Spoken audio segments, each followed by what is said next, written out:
We got your 6. At 6 a.m. with The Link on Breeze 93.9 FM. Bree and I connect you with all the latest news and information you need to know to start your day. Then check back with Guam's news leader at 6 p.m. for the day's top headlines with KUAM News Primetime. From 6 a.m. to 6 p.m. and everything else in between with KUAM Digital, we got your 6.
Così uli die sombranzelten meg et zu ite salude antes dium niga Radzausen like estrellas durante todo el mundo. A nogi distancia como cupo palu zaniman malak guafi ikonum nasugi airi prebatu la noci nai banderata gaigi pues atan fanny bandera kau esta pagua pumalapa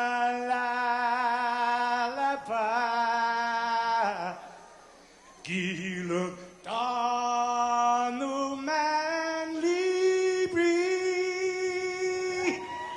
sentami ti man ko badi Fanogi tamoru purita nota kantai matu nanyagi todu ilugat parai honra parai gloria abibai isla sin parat parai honra parai gloria abibai isla sin parat todo y tiempo y paz para kita dan gini langit na bendition Conchai peligro na fan sofuham Zeus protegis languahon Conchai peligro na fan sofuham Zeus protegis languahon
Ya daw kumahulog isang hada Italuani Nay naman nina Ya daw Pumunog isang katan Dahitano Man matugi silensyo Bonito na lugar Island Guam Bonito na lugar Island Guam Iuri daw niya Todong natasi Isabon na Mandong tulutan bedi Da ichong pusiya Man flores todo Bonito na lugar Island Guam Bonito na lugar Island Guam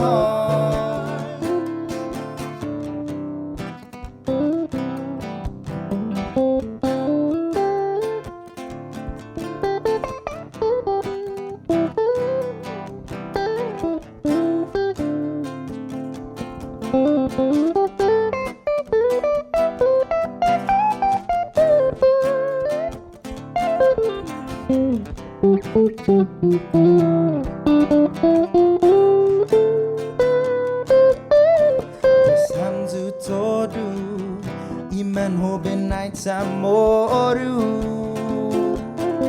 Fanatu Data fan panidosu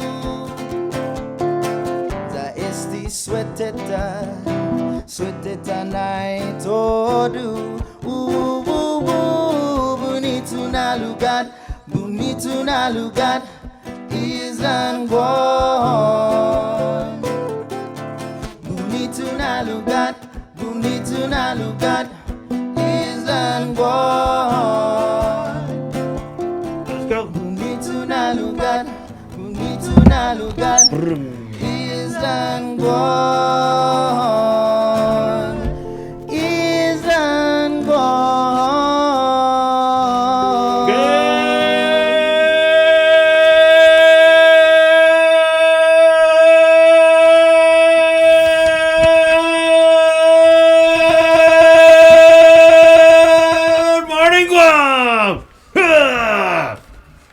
Good morning, Guam. Woohoo! Good morning, Sabrina. Good morning. You had something on that there, bro. Yeah. You had some oomph. Put some wasabi on that sucker. Good morning. My condolences to your sinuses. That's how you open up in the morning, bro. Oh man. Joe Sir with the outside cam. Wow. You know, Guam is such a paradise island. That was Bonito na Lugar. Beautiful place. That's Big Ben Nagauta and the boys from Molesto.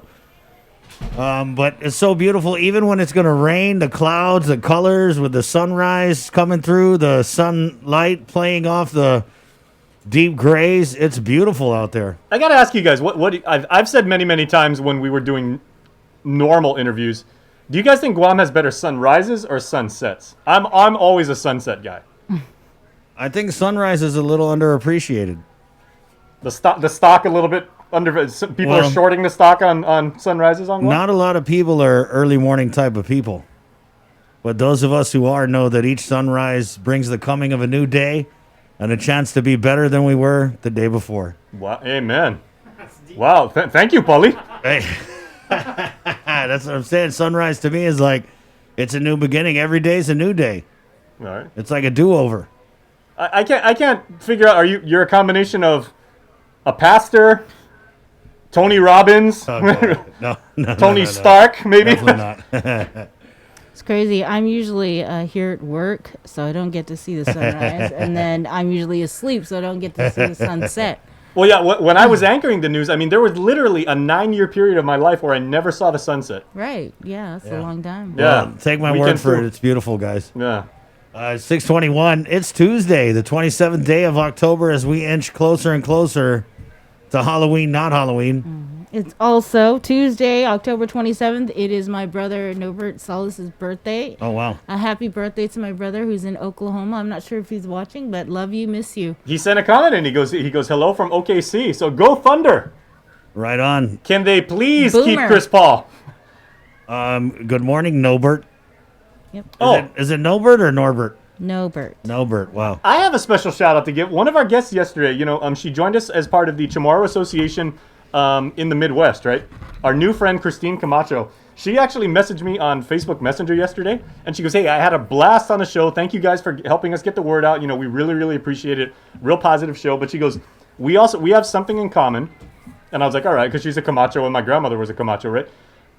My Nina, my godmother, is also her godmother.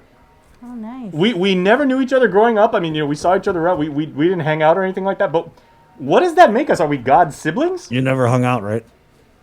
I just never hung out. Yeah. Okay. Yeah. But I mean, if we share the same Nina or Nino, what does that make us? That's your sister, Jay, in the eyes of the Lord. Is God's sister, right? Yeah, Okay. definitely. No, I have a God sister. So Christine, I know you're watching right now. So thank you for sharing that. That made my day. Wow. That's Jason Solis, everybody. He does the show here with us. It's the link on the Breeze, 93.9. We're KUAM FM in Agotnya, but really we're in Harmon. It's proudly brought to you by Carrier 647 Cool, IT&E, Kavu Enterprises, and the Thrive Coalition, which is bringing us our segment. We're bringing in a bunch of the Guard on to talk about Red Ribbon Week. Oh, I got to go get my red ribbon. At 6:22. That's what's coming up. You're coming up now on our Facebook live feed with KUAM News. Good morning. Bree's brother is getting a lot of comments. Thank you guys so much. That's a Chamorro spirit right there. Brown Sugar Tea saying happy birthday to your brother. 2 wrapped birthday present emoji. 2 horn emoji that apparently are touting happy birthday. And 2 red balloons, Bree. Nice job, Brown Sugar Tea. Yeah. Burn Flores writes in, Hafaday, good morning. Tautau Guahan, Tautau KUAM, Chris, Bree, Jason, Nestor. Hope you all have a great day. Please be safe, y'all. Shout out here from Larry Lee Davis saying, good morning, Guam. Brigada Davis, watching from Omaha, Nebraska. Wow. Good football team. Austin Cruz Tedinko writes, stay safe, Guam, from Utah, Salt Lake City. Wow. Ochi Valencia writes, good morning, Guam, from Orlando, Florida. Also another birthday shout out for Sabrina's, speaking of sibling, from Angel Pete Quintanilla Castro. Happy birthday, Norbert. Balloon, horn, and then birthday cake. I like Nice. that. Keep it staccato. I think they picked up some luxury emojis at DFS yesterday. After waiting in that long line. Yeah. Jen SN, St. Nicholas Manalisa writes, hello from Las Vegas. Joy Mercedes writes, good morning, Guam, from Monterey, California.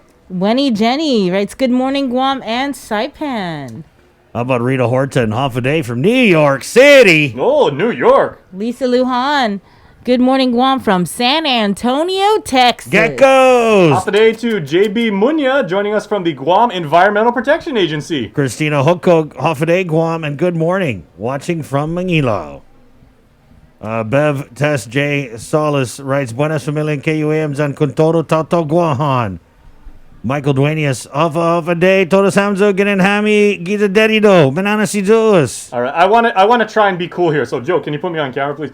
Half a day to everybody that's in Tumon Bay. What's up to the west side of Guam? Wow, That Jay. did not work. Don't at be all. throwing up gang signs. I don't want to get caught in a drive-by. No, west side. West side. West coast of West Coast Customs. Uh-huh. Leanne Bray Nye Leon Guerrero, good morning from the Hyatt. Oh, wow. Moliense George writes, good morning from Ponape. Casale. Oh, you know what? Anigua is that part of Guam that literally, if you're driving past and you blink, you might miss You it. keep But- going? Oh. Yeah, but what Anigua's saying half a day. Lucy Gray is saying hello from Anigua. Hi, Lucy. My family, my life writes, good morning, KUAM, and good morning to the people of Guam tuning in from Pulantat, Jotnya. Nice. Jotnya. What did they do with the old the old MCI like satellite there in Palante. Still there, bro. It's still It's still there. there? It's a I working haven't- facility. I haven't been there in a while. Plenty Good. mangoes. Good morning to our friend Roberto Fraccassini. Hey, Buongiorno. Buongiorno. Thank you for the coffee, by the way, that Yes. you dropped off yesterday and the He- croissants. He also dropped some homemade croissants. We'll get those in on the show a little bit later. And Oh, some thank you, signore. The coffee, though, is for election night. He was like, I know you guys are going to be working hard on election night, so have a bunch of coffee. You know what he also told me too? He always, he always jumps in, gives us some positivity, shows a lot of love, and then he goes on his morning run. Nice. What else we got here? John G.F. Crisola writes, Hafade, peace. Thank you from Carmen Memorial Drive to Mooning JB Munya votes sunrise. I like sunrise with my sweetness in my arms a day. JB Munya, frontliner. Thanks, JB, for everything you do. Sean Gumatanto writes, my vote goes to sunrise. Thanks, Chris, Bree, Jason, and Joe. Ernie Perez writes, good morning, Guam. Well, Sean's a Talafofo guy, so, sunrises are really, really nice there. Right. JB Munya does write, he is a frontliner here, Bree. Morning from the Istanbul Fire Station, COVID Transport 1 in the house. You have to sing the Istanbul song. I stumble for ya. I stumble for ya. I stumble for you. No, do it like George, Boy George. I stumble for you. Okay, Jace. You gotta have that oomph at the end. That's all you, bro. Yeah, well, sorry. Big, Not really big good Boy with George the, fan. with the high notes. Yeah. Really big. Glenda Navity Delphin, great job with the interview with Christine and Tim. Michael Duenas writes, happy belated birthday to Pauline Titano and Troy Lee Blas. Shout out, baby. What else we got here? Maylene Ruby. Good morning from Dusit Tawny Quarantine Headquarters. Ooh, we Wow. have got a shout out right now from Merle Manabusa Hafaday from the home of the Trailblazers, 1979 NBA champions in Portland, Oregon. Gene Cepeda writes, Hoffa Day all day. Lacey Washington in the house. Robert and Lola Meno. Hoffa KUAM. Hoffa KUAM. When you say it like that, it's like, Hoffa KUAM. Okay, the most, Are you accusing us of something? yeah, the things that you would grow up being kind of, you get skittish about were Hafa, Toka, or just Huh? Hoffa KUAM? Huh? From Alaska? That's from Alaska. Okay, Alaska. No, I once got this one guy from like way up in Fatwood, Jigo, right? Alaska? Yeah, he goes like this. He's like, Hoffa Jason, you staring at my chick? I was like, no, sir, no, I'm not. Why not? I was like, how are you supposed to respond to that? Yep. Jay, we got a request. Can you do Boy George again? Oh, really? I stumble for you. Yeah. You gotta. nice. You. See, I don't have anything there. You. See, it's nothing. Oh, you I know, blew that one out years ago. Yeah, drop some heavy weights, like in your baby making parts. Thanks, Jay. Yeah. Thanks.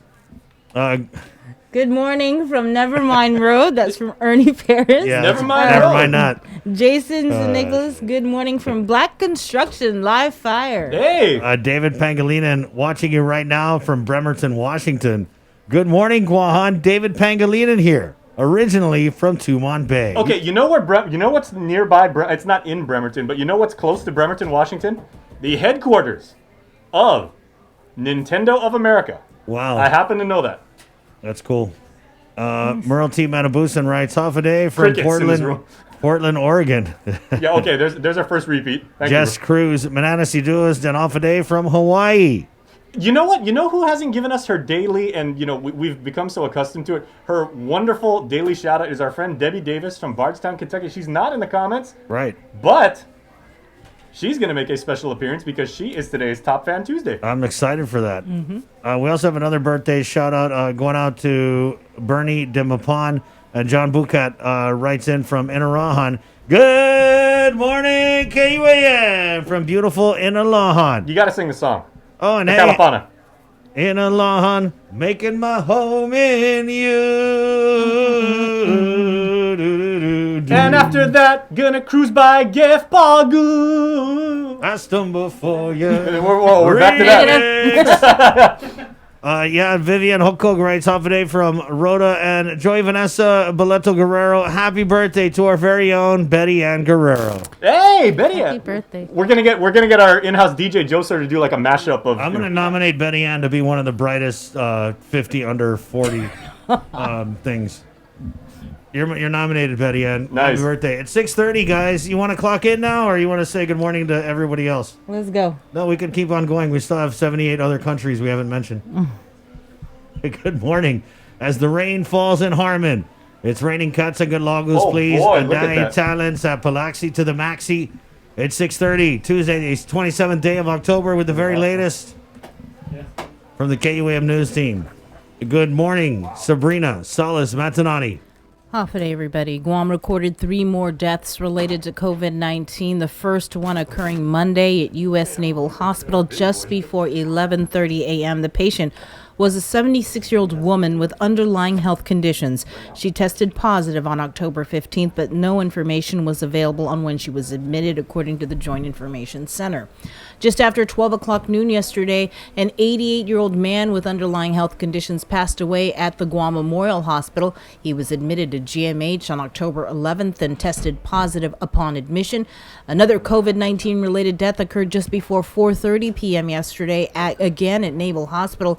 A 74-year-old man was admitted there on October 17th and tested positive upon admission.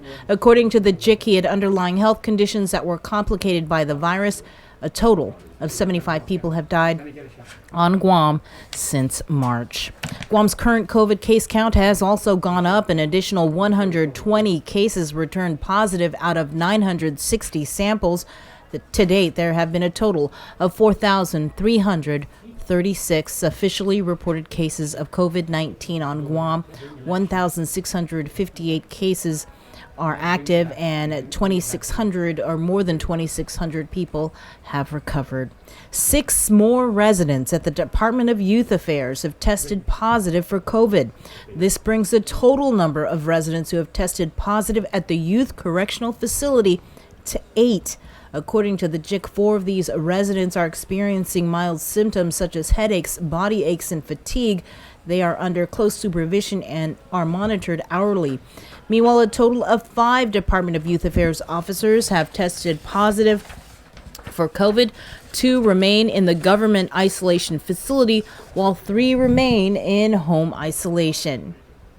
In regional news, there are 4 new confirmed positive cases of COVID in the CNMI, bringing the total COVID case count there to 92 cases since March. The individuals were identified by travel screening and confirmed diagnosis through testing on arrival. The individuals have been safely in quarantine and were moved to the designated isolation area for close monitoring. The CHCC has already initiated contact tracing for the most immediate contacts of the new confirmed cases, including passengers on the same flight. And with more news, here is Tyler Matsinani.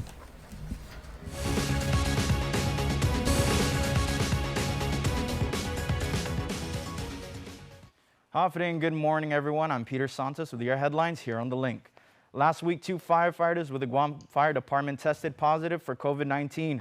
Both had contracted the virus within their household, according to GFD spokesperson Kevin Riley.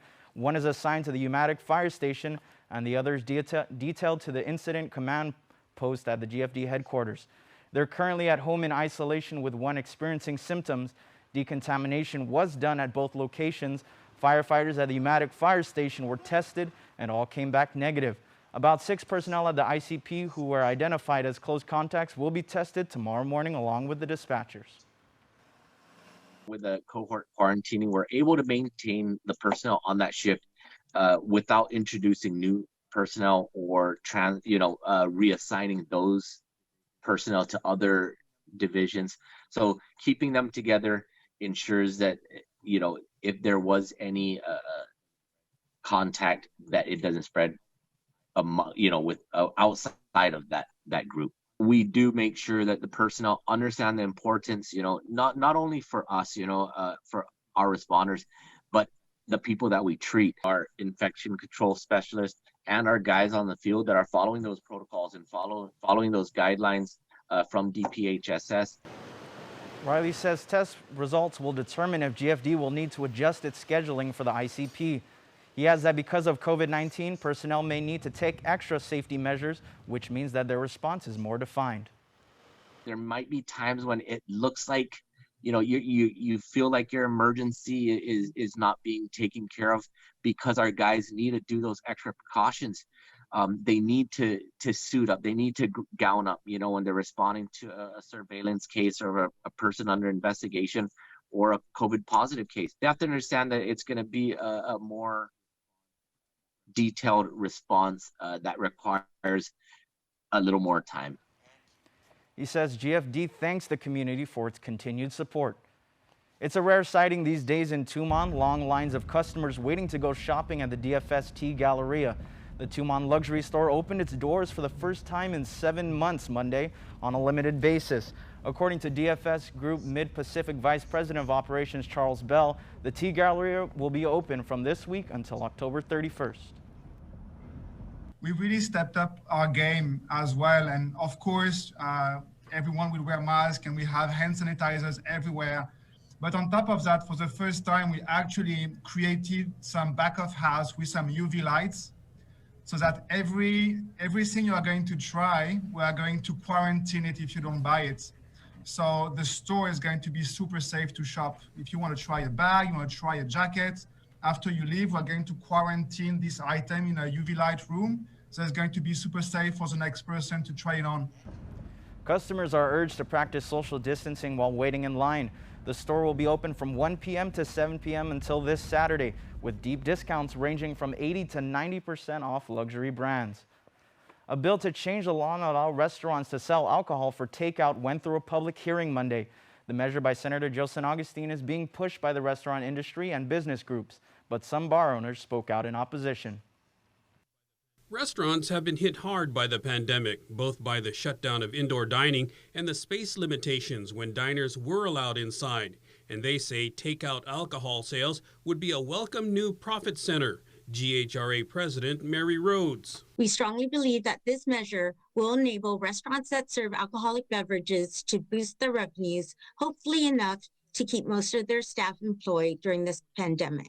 She says some 44 states have adopted laws that allow for this, but bar owner Roxanne Beneventi argues that it's not fair to her industry, which has been closed for 7 months, which restaurants will be competing against. We collectively have thousands and thousands of employees. And as far as the ABC laws that have not been updated in several decades, that's false. We lost the age limit, I think we all remember, used to be 21, and our closing hour was 4 o'clock.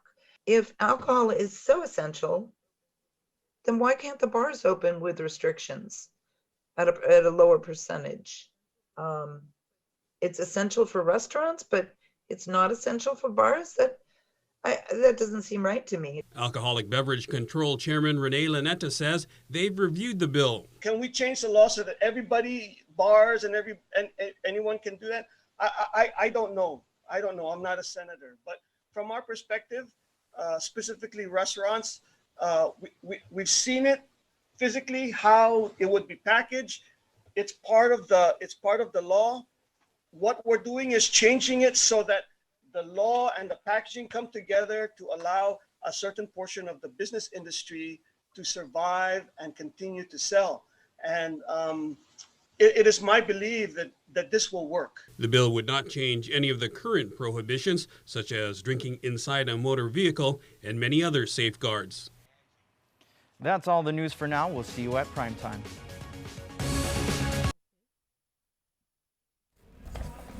Early voting records are being shattered across the country as the presidential election heads into the final stretch. As Bafta Imam reports from the White House, the two candidates not only differ on the key issues, but they differ on how they're handling the final 8 days of the campaign. President Trump downplayed coronavirus concerns to a packed crowd of supporters in Allentown, Pennsylvania. We're rounding the turn. You know, all they want to talk about is COVID. By the way, on November 4th, you won't be hearing so much about it. COVID, COVID, COVID, COVID. This is the first of 3 rallies in Pennsylvania today, where he has some ground to make up. Polls show Democratic presidential nominee Joe Biden with a 5-point lead. We win Pennsylvania, we win the whole thing. You got to get out there. While the president holds multiple rallies a day, Biden has had multiple days without a public campaign event, including today. He's waved a white flag on life. he doesn't leave his basement. I feel superstitious when I predict anything other than it's going to be a hard fight. CBS Evening News anchor Norah O'Donnell asked the former vice president about the perceived lack of enthusiasm surrounding his campaign during an interview with 60 Minutes that aired last night. Do you think there are a lot of people who are going to vote for you simply because you're not Donald Trump? Well, I hope there's going to be a lot of people vote for him because of who I am, but I think the contrast between Donald Trump and me is about as stark as it can get. Vice President Mike Pence is also very active on the campaign trail with several events today despite a second COVID outbreak at the White House involving his aides. The Vice President's Chief of Staff, Mark Short, outside political advisor, Marty Obst, and 3 additional aides recently tested positive for COVID-19. Mr. Pence's press secretary said while Vice President Pence is considered a close contact with Mr. Short, he will maintain his schedule because he is essential personnel. Bofta Imam, CBS News, the White House. That is your news. We'll have more on the link after the break. GU Self-Storage, conveniently located near the Harmon McDonald's. We offer affordable rates, online payments, and auto bill pay for your convenience. Plus gate access daily from 6 a.m. to 9 p.m. Call us today at 648-7867 for more information. Pepsi Guam Bottling, a local company. We produce your favorite products right here on island, like Pepsi, Mountain Dew, Hanum, Chamorro Punch, Tropical Ice, and more. We've invested millions into local production and will continue to upgrade our facilities and provide local jobs so you can truly buy local. Our long history of producing the freshest and best products will continue. This is our vision. Pepsi Guam Bottling. My name is Mike Kilaiko. I had this sign at my house in the 2018 election. I supported Michael St. Nicholas because I really believed that he was the leader that we needed. I put my life and business on pause and worked for him in Guam and Washington, D.C. And I got to know what kind of person he really was. He doesn't respect or care for ordinary people.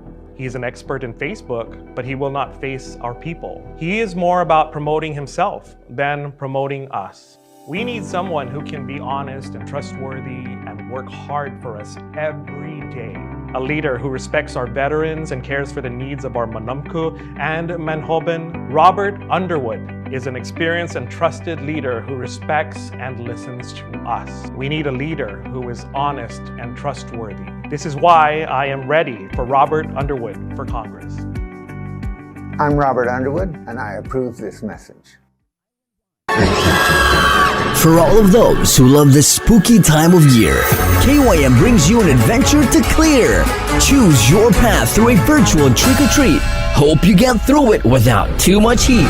Go to KYM News IG for this fun and collect your prize when all is done. Take on this adventure starting October 26th and let this be your Halloween fix. It's fun for all in the family too. Happy Halloween wishes to them and to you. KYM's virtual trick-or-treat adventure is sponsored by McDonald's.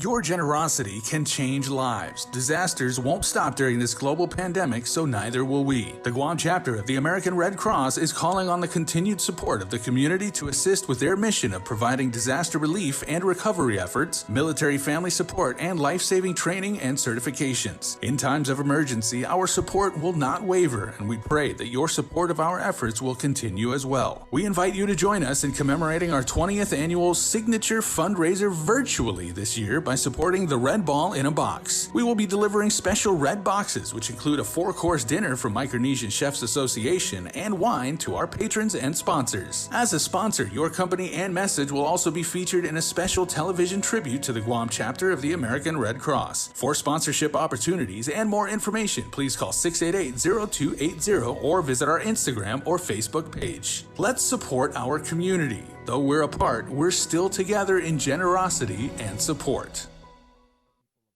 Celebrate National Pizza Month with the Pepsi Pizza Report. Pepsi helps celebrate this tasty month with an easy way for you to win Pepsi and pizza. Post a photo of yourself enjoying your favorite Pepsi beverage to KOM News or Uno Instagram or Facebook pages to enter to win Pepsi and pizza from one of our pizza sponsors. Catch the Pepsi Pizza Report every Thursday on KOM News' The Link Morning Show and on the social media pages of KOM News for reports, tastings, and everything pizza and Pepsi. Thrive, a coalition for a drug-free Dedido, is an active partnership of community members and leaders committed to a vibrant, resilient, and empowered Dedido. It takes a village to raise healthy and drug-free youth. Thrive with us. Find us online or email thrive@westcare.com. You're watching The Link with Chris and Sabrina on TV 11, but don't leave yet because we're coming up next on CBS This Morning. We got your 6. At 6 a.m. with The Link on Breeze 93.9 FM.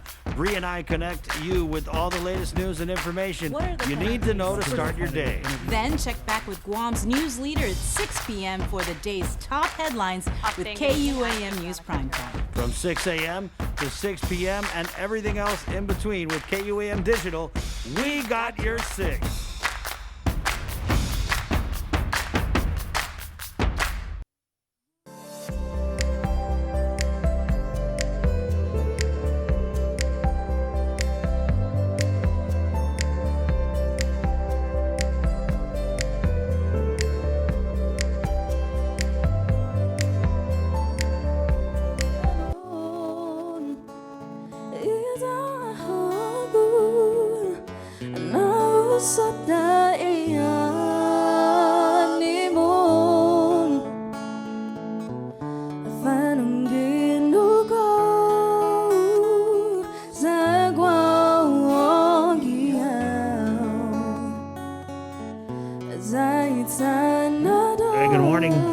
Tuesday. Sunlight not included. You got to bring the sunshine this morning. It's a little gray. It's a silver fox kind of morning.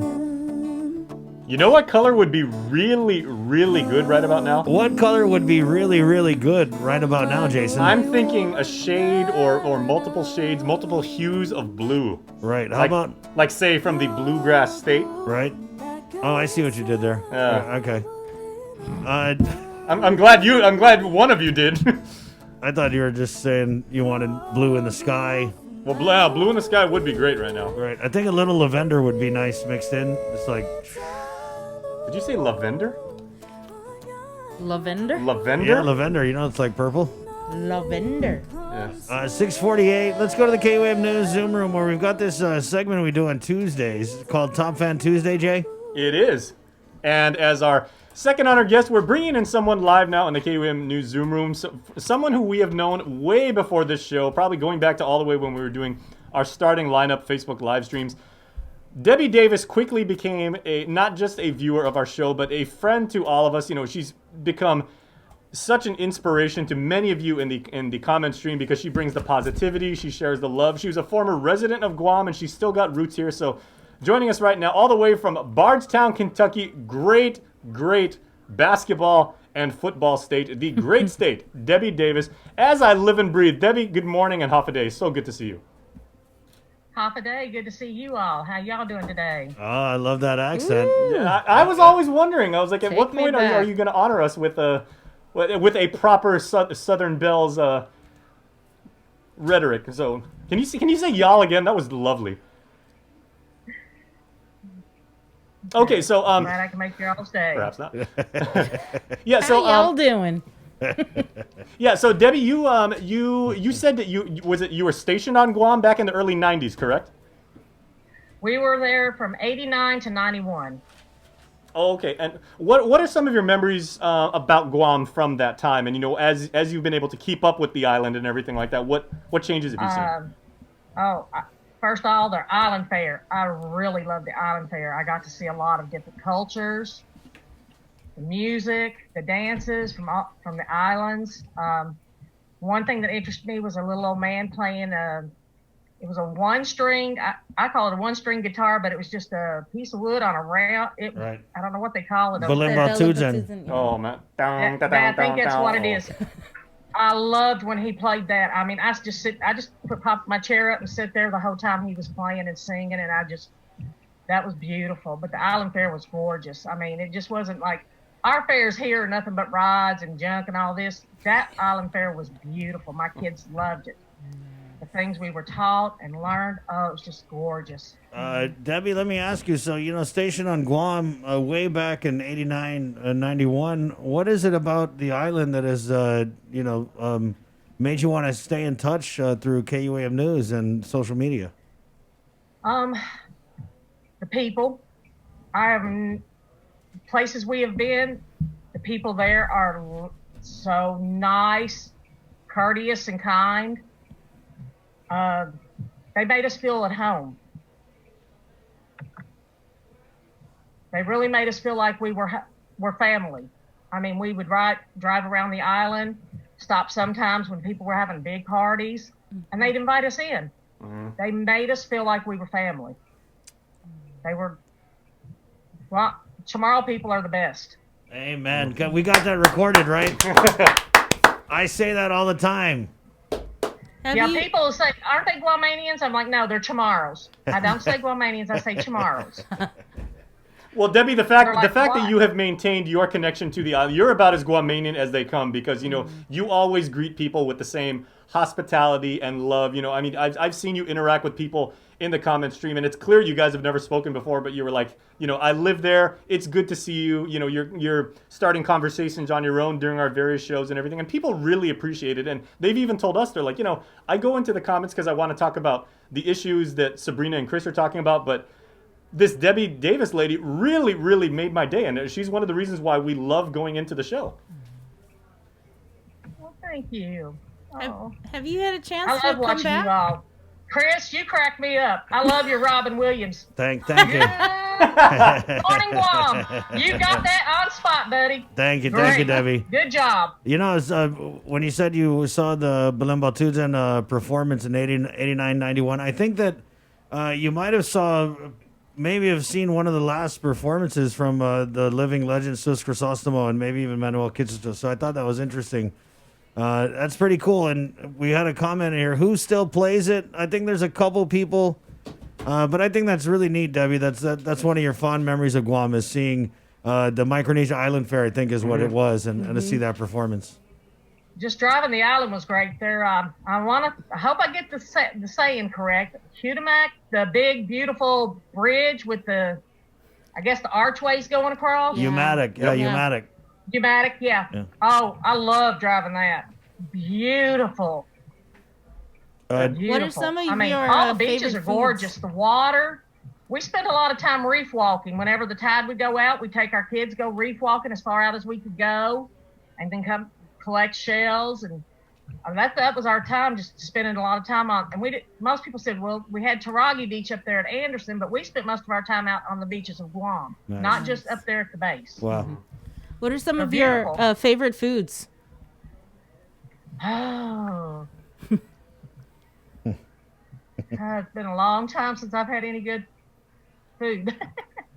I can't really think of anything offhand, but my kids like their coconut candy because we learned how to make coconut. Oh yeah. Oh, nice. Yeah, good.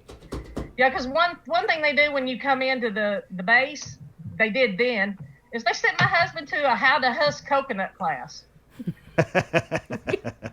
Hey, got our machete still. Oh, nice. Knows how to husk 'em. That's cool. Down at the Cultural Center, they call that Kamzu 101. Yeah. That's the course. Debbie, we had a comment here. Thank you, Debbie Davis, for reminding us who we are in light of everything happening.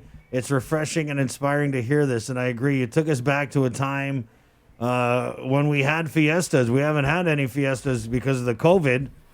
And he also took us back to a time when a lot of people celebrated those fiestas. And you're right. I mean, anybody walking by be like, hey, come and eat, come and eat, come and eat. And so I thank you for taking us back to that and giving us a little sunshine here on this gloomy Tuesday morning. Well, I'm glad I could be there. I mean, like I said, I love Guam. I wish we're going to make it back one day. Right, But right. COVID's got to get over, and of course, COVID's hit this house, so Right. we're kind of stuck in quarantine. Let's talk about that. So, was it your grandson who caught the virus? My Debbie? 18-year-old grandson lives with us. After he graduated school, he moved in with us, and he started a new job. And a week later, child tested positive, got sick, and tested positive for COVID. And how's So he? I mean, that's the only thing new that changed in his life was working a job in a factory. Wow. Is he okay? He's fine right now. I mean, it looks like he's up, moving around. He has been getting outside a little bit, wearing his mask, but he looks like nothing's even wrong with him. Right. Okay. But he's got to stay in quarantine. He's going to have to retest Friday to see if he can go back to work. But his mom, my daughter, and her fiance are in quarantine, and the fiance came up positive too. Well, But he's got no symptoms. He's asymptomatic. He has Wow. no symptoms at all. No. Didn't even know he had it till he had to test. Wow. Well, our But they prayers. do a lot of strange stuff here. I mean, my grandson got told he could test positive for up to 3 months, even after he's gotten over it. And somebody at the doctor's office told him if he tests positive, they can give him a note, still go back to work. And I went, what? They're crazy around here. My daughter physically had to get a letter from the health department to stay in quarantine or she'd lose her job. Wow. These people do not take it serious. I don't think they do. Wait till it hits your home. You'll understand. It is a little serious. Well, it's a lot serious to me. Yeah. But I've had to, I got on the phone with the health department. I said, my daughter needs a letter. You need to give it to her now. I said, her job's in jeopardy. Well, because she's got double whammy with her fiance and her son, they've decided they're quarantining her for a month. So she's on quarantine until the 14th of November. Wow. And she's been in the quarantine for this Friday will be 2 weeks and she's got no symptoms. She's tested negative. But they're making her quarantine longer because she got double whammy. But her fiance got told by the health department he does not have to retest to go back to work on the 2nd. But she has to stay in quarantine till the 14th. And they're in the same household. I don't get it. Well, there's a lot of It's things messed up. happening around here too that we don't get. So you're not alone, Debbie. You're not alone. I know. And you know what? You know what? I love you. You three there. You two. I love it. You all stay on their backsides. You give it to them. Tell them what for. You need to do that. You all need to do that for the people of Guam. Stick on them. And if the government don't answer, you stick on them too. I don't mind sending an email to my governor when he pisses me off. No problem. I have an email. Yeah. Want Yeah. to respond to me? Go ahead. I don't care. You are so awesome. See Oh that my now gosh. that's a spicy southern belle right there, because it's like she's gonna be hospitable, she's gonna be lovely, she's gonna be family oriented, but if you cross her, right. God be That's with right. you. Mama Bear comes out when it comes to her kids. Okay, I'm sorry, but everybody that's in the just comments how it here, because is. I know Glenn Lujan has put in a Don't bunch let of comments. He people said mess with Debbie, your he loves. family. Yeah, everybody use hashtag Mama Bear. Right, right. Debbie, thank you for sharing your time with us this morning. We definitely appreciate your kind words. And Wait, I got one. Okay. I got one before we go. Okay, now Debbie, you've always again you've added so much to our show. You're part of the family here. The only time you've ever actually disputed us is Sabrina said something and you actually respectfully disagreed with her. You said that you've got a way better pancake recipe. Because Sabrina was saying she can make, what was yours, macadamia pancakes or? I'm not I'm not a pancake person. Well, we were talking about I pancakes. think it was Christopher. Yeah, well, and Debbie was Debbie was excuse me. I'll show you guys. So what is your top of the line pancake recipe, Debbie? Go. I'm having trouble hearing you. What did you Okay, say, Jason? Yeah, what is your best pancake recipe? Because you said a few weeks ago that you have got like the best pancake recipe. The one I gave you. I got that from a friend who's a good Southern cook. She gave me that recipe. Well, and I use it. I don't cook it as much as I'd like to. Yeah. But And what would exactly be in there? So shall we call these like Mama Bear pancakes? We'll call them Mama Bear pancakes.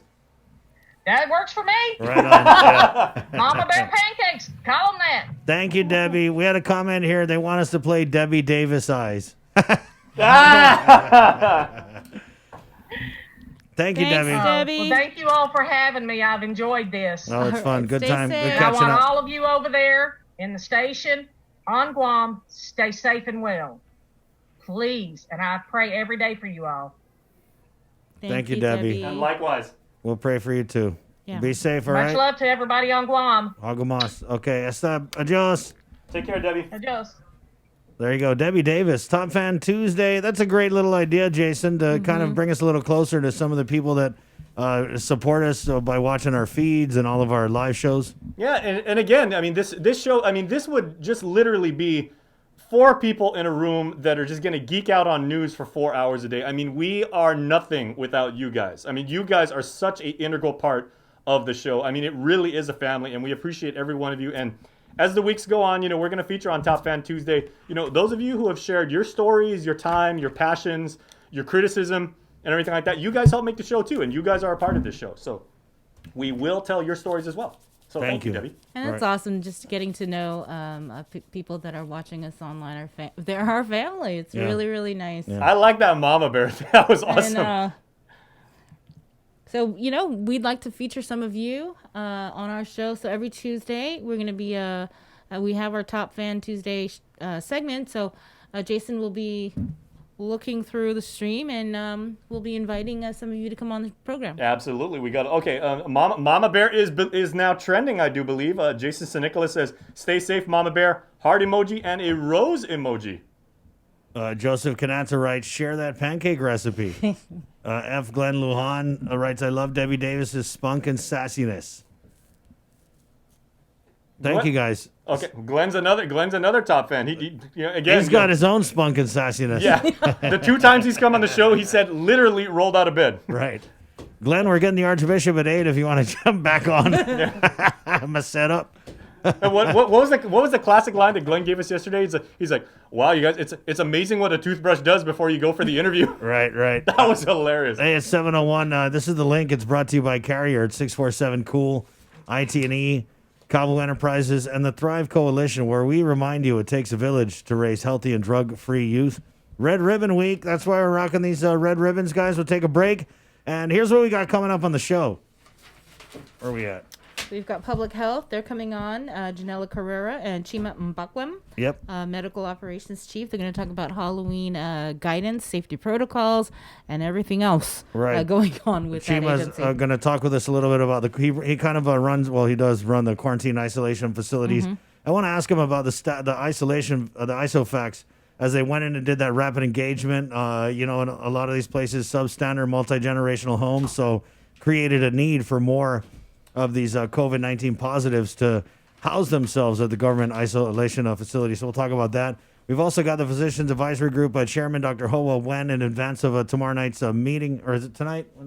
Tuesday, Thursday. We just wanted to get him on because we kind of went light on the COVID yesterday, and then the news, I mean, the deaths, I thought that was a typo. The release that came out last night. Yeah. I thought that I had missed that they were counting The weekend's deaths. Right. Yeah. but no. No, and so the numbers, even though the test positivity rate, it's crazy, and then where we're seeing some of these positives, Bree, we've been talking about during this whole pandemic, the risk and the catastrophe that would ensue if the virus was let loose in a correctional facility. And while it's not the Adult Department of Corrections, the Department of Youth Affairs has an outbreak. What were the numbers, Bree? It was 8 clients that tested positive total, 6 last night, and then the 2 over the weekend. The 2 are part of the 4 that were in quarantine, and the ones that are in quarantine, those are the new admissions. And so total of 8, and I want to say the population is 18 clients, because what they did at the beginning, according to Melanie Brennan, is to prepare for what might happen in the pandemic, they started moving out patients. Not patients, residents and clients out of DYA. And so, yeah, a total of 8 out of 18.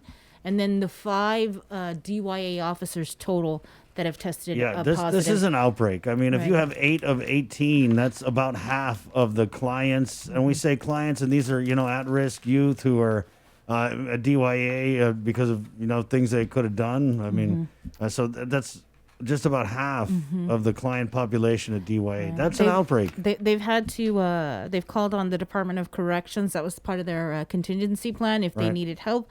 And so Joe Carbolito, he sent over one DOC officer yesterday and I believe on Sunday to help cover down. They don't have any female clients at DYA, so what they were able to do was use that female facility as an isolation facility. Wow. So that's where they're at. And we're really talking about this, guys. We're talking about a youth corrections facility that has an outbreak of coronavirus on Guam. And so I kind of wanted to reconfigure our approach to this morning, and let's dive right into the virus. So we'll do that with public health and Dr. Hoa. Again, we've got Archbishop Michael Burns on at 8 a.m.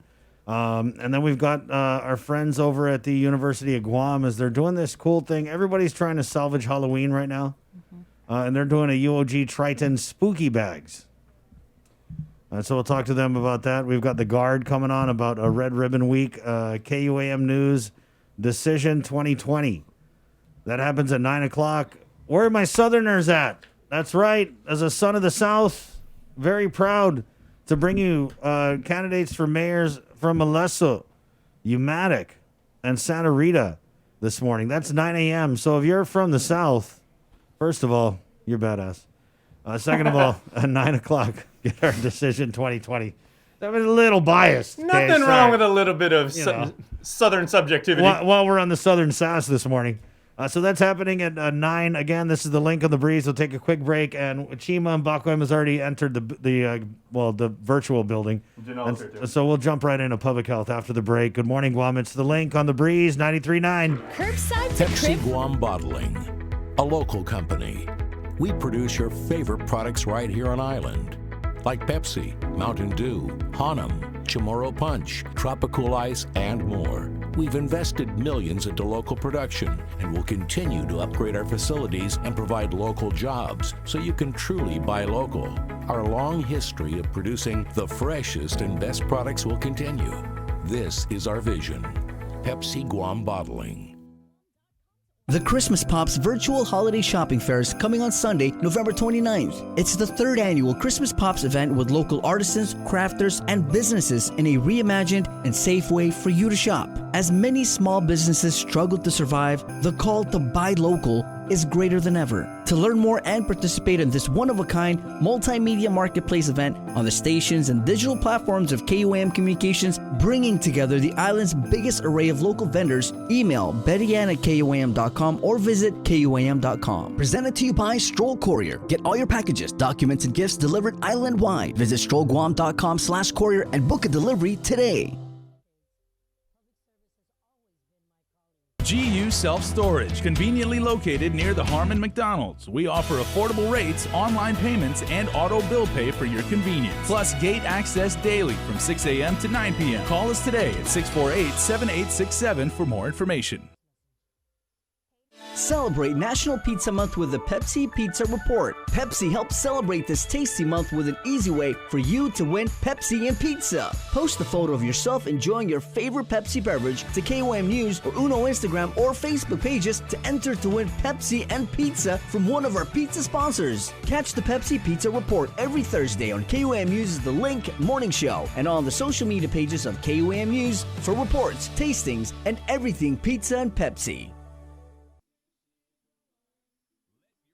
My name is Mike Kilaiko. I had this sign at my house in the 2018 election.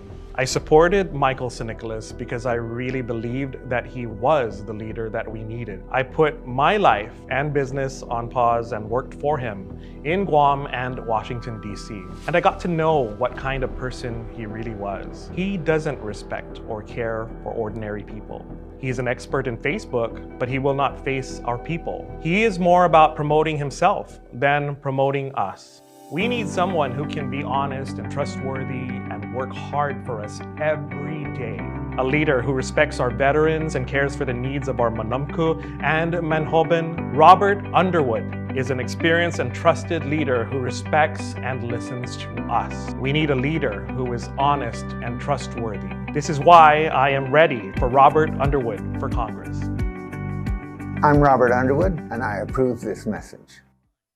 Uproar Race to 21 Challenge. 2020 is one year we can't wait to put in the rearview mirror. So lace up, get ready, set, and run to 21 with the Guam Rona Challenge. Join the virtual challenge starting now through December 31st. Go at your own pace and select from 100, 2, or the 300-mile challenge. To register, visit runtochallenge.com. Special thanks to KUAM Communications, Trench Challenge, and Kill Cliff. This is an Uproar event. Proceeds benefit the Special Olympics Guam. The holidays are almost here, and we could all use an extra dose of cheer and joy this year. So, we're breaking the rules and giving you a holiday head start on Breeze 93.9 FM. Throughout the months of October and November, listen to the special holiday head start blocks of all the season's favorites from 2 p.m. to 3 p.m. and again from 8 p.m. to 9 p.m. Let's try to make spirits bright and make this the most wonderful time of the year. Happy holidays from Breeze. Your generosity can change lives. Disasters won't stop during this global pandemic, so neither will we. The Guam chapter of the American Red Cross is calling on the continued support of the community to assist with their mission of providing disaster relief and recovery efforts, military family support, and life-saving training and certifications. In times of emergency, our support will not waver, and we pray that your support of our efforts will continue as well. We invite you to join us in commemorating our 20th annual signature fundraiser virtually this year by supporting the Red Ball in a Box. We will be delivering special red boxes, which include a 4-course dinner from Micronesian Chefs Association and wine to our patrons and sponsors. As a sponsor, your company and message will also be featured in a special television tribute to the Guam chapter of the American Red Cross. For sponsorship opportunities and more information, please call 688-0280 or visit our Instagram or Facebook page. Let's support our community. Though we're apart, we're still together in generosity and support. For all of those who love this spooky time of year, KYM brings you an adventure to clear. Choose your path through a virtual trick-or-treat. Hope you get through it without too much heat. Go to KOM News IG for this fun and collect your prize when all is done. Take on this adventure starting October 26th and let this be your Halloween fix. It's fun for all in the family too. Happy Halloween wishes to them and to you. KUAM's virtual trick-or-treat adventure is sponsored by McDonald's.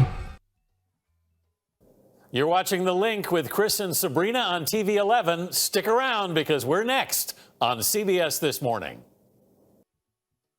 We got your 6. At 6 a.m. with The Link on Breeze 93.9 FM. Bree and I connect you with all the latest news and information you need to know to start your day. Then check back with Guam's news leader at 6 p.m. for the day's top headlines with KUAM News Primetime. From 6 a.m. to 6 p.m. and everything else in between with KUAM Digital, we got your 6.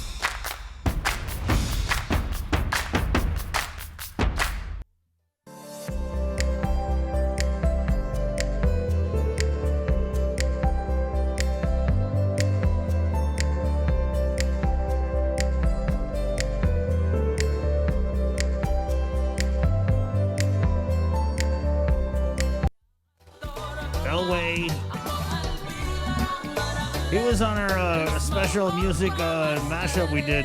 For One Micronesia. Yeah. This song's called Keimer. Man, I want to say that he said it means like proclaim. God, I hope I'm not wrong. It was kind of loud. I had to turn up super. But this song is awesome. That show was awesome, actually. Yeah.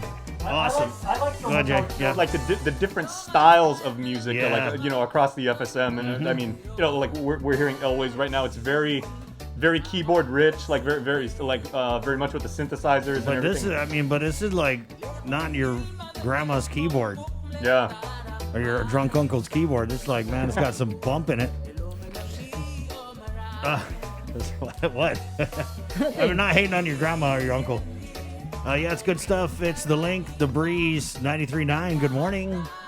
Let's jump into the KUAM News Zoom room where we have standing by from the Department of Public Health and Social Services, Janella Carrera, who's the PIO for the agency. Good morning, Janella. Hey, good morning, Chris and Bree. How are you guys doing? Doing pretty good. And she's joined by Chima Mbakwem, who's the infection control and the medical operations chief now with public health. Good morning, Chima. Good morning. Well, and I know Chima is kind of limited on the time, so I guess we'll jump in with Chima. Bree, go ahead. Okay. Chima, I wanted to follow up on the rapid engagement team deployment to GIGO last week. Have you guys had a chance to look over the data and what is it saying? Yes, and I think if you look at the JIC reports, the reports from the department, we actually posted the numbers of cases that we got from the place. But we've also gone forward to contact the individuals and successfully isolated and quarantined their contacts. Mm-hmm. Are they, I think the last time we spoke with Janella, it was only 2 that were isolated at the government isolation facility. Is it still just the 2 out of all the people that tested positive? For that particular event, at that point, it was just 2, yes. Okay. What about are there any plans for any other deployment of the rapid engagement team? I know that it's not just GIGO, it's Northern Guam. Are there any plans to head over and do testing in Dededo? Or back to GIGO? That question is based on the data that is available to public health. You know, the rapid engagement team is actually a more proactive and active case finding for public health. So it is just doing what we're doing every day, but deploying the whole team to a particular community, mostly hard to reach communities or areas that we identify through our data from the surveillance and data that we have that needs outright intervention at that point. So the deployment team is there, just that they need to be activated when there's a need for that. But we continue to do what we're doing every day. Mm-hmm. So is there any need right now to deploy the RET? That will come from the deployment actually comes from the direction of the incident commander and the director of public health. Okay, so no deployment on the radar anytime soon.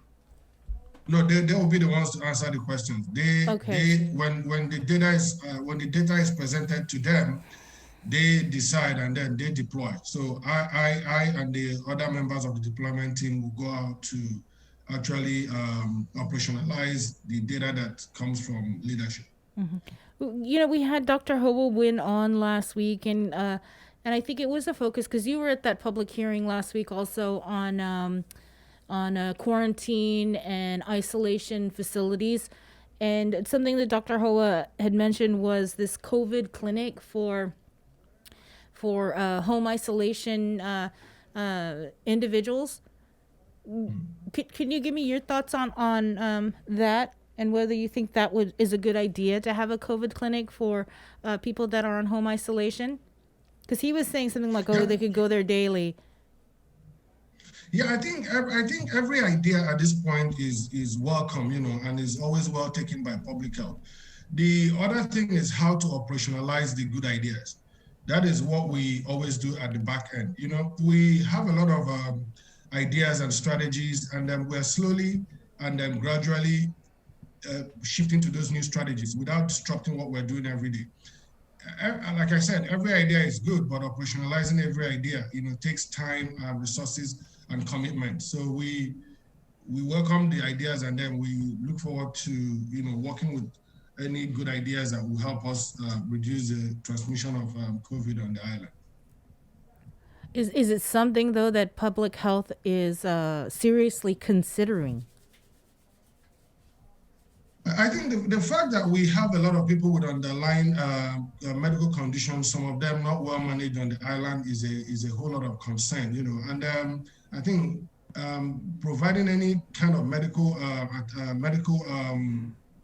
need that these individuals will have is welcome. Like I said, I truly accept every good idea that would help us reduce the transmission on the island. Is just to operationalize it. So some good ideas might take longer time than some other ideas, but we welcome those ideas.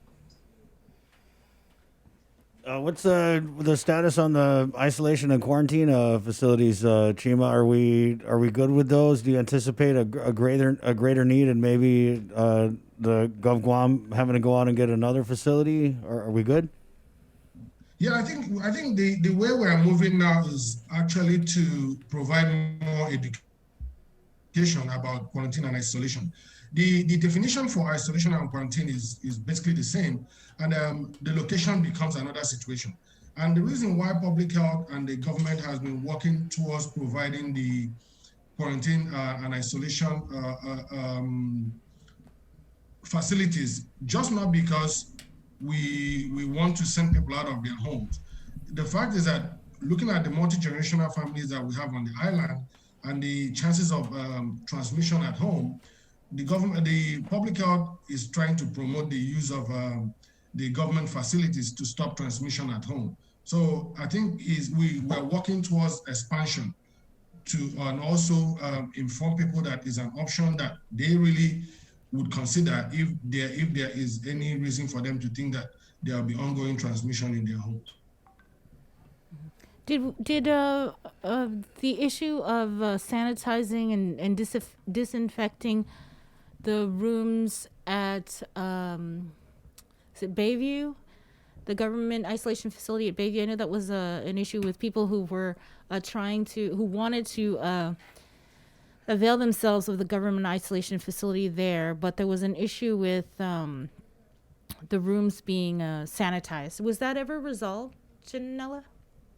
Yeah, I think that was worked out with the contractor.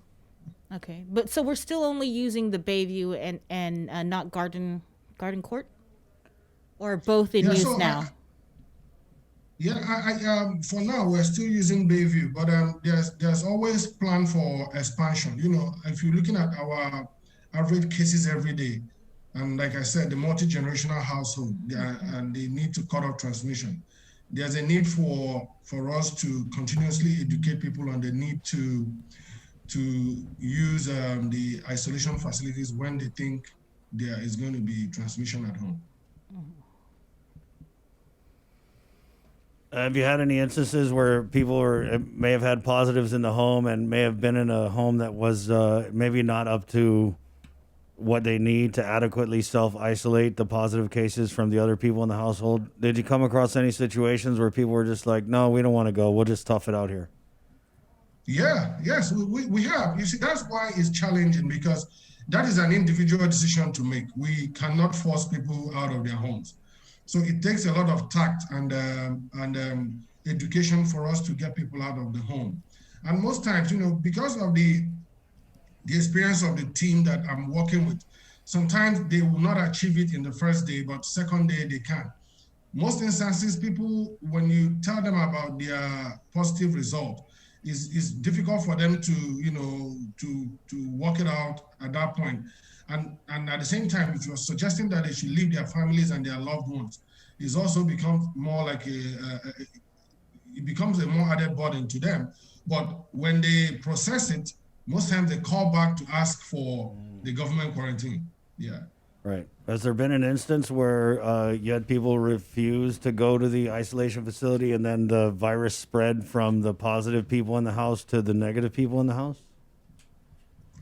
You know, right now, the determination of who is infecting who is not scientifically proven, like TB, where you can do the genome sequencing to find out what is going on. But right now, you know, is who you test first, you know, and then maybe someone you test first in the family might not be the index case, you know, and then and then after your case investigation, you test other family members. Some will turn positive, some will turn negative, but that determination is just not easy to make. Chima, we had Dr. Ann Pobutsky on Friday, and she had told us about a World Health Organization designation, and that she was in communication with them to move Guam, I think, to a level that basically translates to widespread community infection of the virus.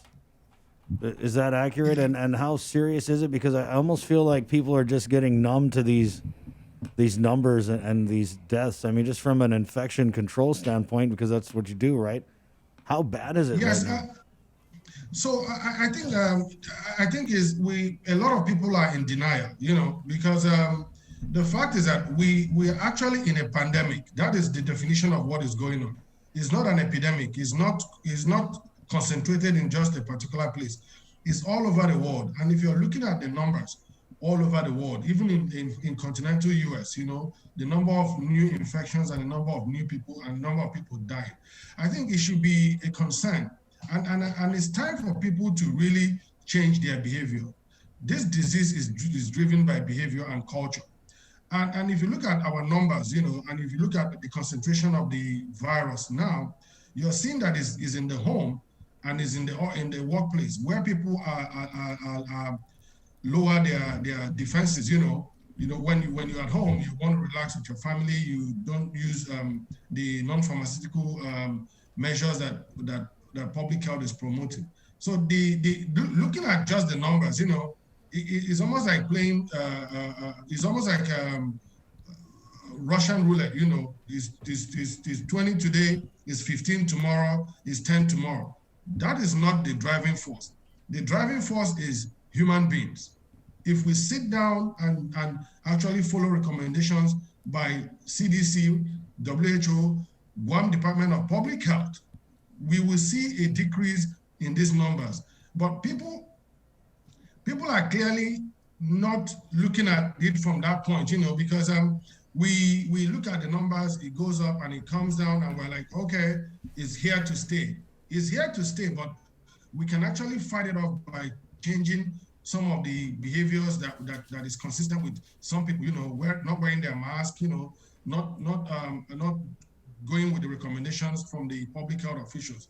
That is the driving force. So I think we humans should sit down and take a moment to think about what role we're playing in the transmission of this disease. This is not mosquitoes. Mosquitoes, we can't blame anybody but blame our individual attitudes and behavior for the rise in these cases. I think it's time for us to sit down and really look at each of us individually to look at what role we play in either reducing this virus or increasing the virus in the community. What do you think is really going on? It's you're right. The numbers just keep going up. It's really scary. It really seems like nobody cares. Yeah. Care more about dining out or dining in or whatever. Do you think we need to do? I think, like I pointed out, it's an individual decision to make. Am I wearing my mask? Am I washing my hands? Am I keeping 6 feet away from the next person? These are personal decisions that individuals have to make now. It is not for public health to make those decisions. We have brought out the recommendations for people. Then it's up to them to do it. And we also need more education. I think this is a time the community, like the media, the churches, the community-based organizations should come out and support public health and the community, to keep reinforcing this good message. Wear your mask, stay away from other people, wash your hands, and then we can see these numbers start coming down. So I think it's more of a community effort now than trying to make it, it's more like a community effort. Let me just leave it there. We just need to come together. Right. Chima, anything in closing here? Because I know you got to go before we talk about Halloween. Kind of seems weird telling us how serious we are. And then it's like, yeah, what about trick-or-treating? What about duty-free? Yeah. Yeah, I think it's hard, for a lot of us also, coming to realization that a lot of the things that we're used to doing, we're not doing it because of this pandemic. But the fact remains that it's a pandemic. There's a problem. We just need to slow down a little bit, try to accommodate the new norm, and then figure out how to continue moving forward until we have a vaccine or we have a cure. I think the public health recommendations is still the best way to go for now. Thank you, Chima. Thank you, Chima. Thank you so much for having me. Of course, our pleasure. Come on back on anytime. If you invite me, I'm approved. It's an open invite. I'll give you the password. Thank you, Chima. Janelle, you're gonna hang. Thank you so much. Okay, yeah. Janelle, you're gonna hang, and we're gonna talk a little bit about Halloween. And did you have any other insight into the testing or? I know that you guys were working with the FSM Consul General Office, and you guys had the GIGO testing at the GIGO gym. Is there anything else planned? Yeah, so we are still working with the FSM Consulate Office and the FSM Organization or Association of Guam. We are planning another one. We're looking at some areas and other possible venues that to hold another testing or another outreach. We'll probably be making some announcements soon. There's some areas that we are looking at. So hopefully in the next, maybe even possibly today. So possibly today or tomorrow, we'll be making that announcement soon on the location and the time for the next community outreach. Mm-hmm. And the community. I think we just need to meet maybe one last time or a couple more times to solidify that plan. And again, this is to reach out to people who have the high infection rates and the lack of access to health. Okay. Right. And it's going to be similar to the GIGO gym outreach, where we'll partner with the FSM Association of Guam, and they'll be the driving force for registration. So registration will occur with the FSM Association and the Consulate Office. Okay. Hey, Janella, do you know, because we saw with that ethnic group breakdown, it was the FSM at the top, and then it was Caucasians, and I think it was it then Chamorros? Anyway, is there any effort to kind of fold in these other groups that were identified through the data to go in and see what kind of testing or engagement we need to do with those other groups? I know that we're also looking into the Filipino community as well. But right now that's still in discussion. We're still working really closely with the FSM community because we know that the disparity is the highest among that population. Have you guys gotten any word back from the Attorney General's office? I know that you'd mentioned you guys were waiting for guidance and an opinion or something like that. Yeah. With respect to enforcing. As of this time, right. Yeah, as of this time, we still haven't heard. I'll check with the environmental health team because they're the ones who put in the request. Okay. But so far, we haven't heard anything yet. Yeah, I did reach out. I will follow up. When we had you on last week, I reached out to Carlina Chatfirst over at the AG's office and kind of said, hey, public health keeps name dropping you guys. Where's this opinion? Where's this guidance at? And she told me that it was attorney-client privilege, and they couldn't tell us anything until they or until whatever. It's official. Until Right. it's official.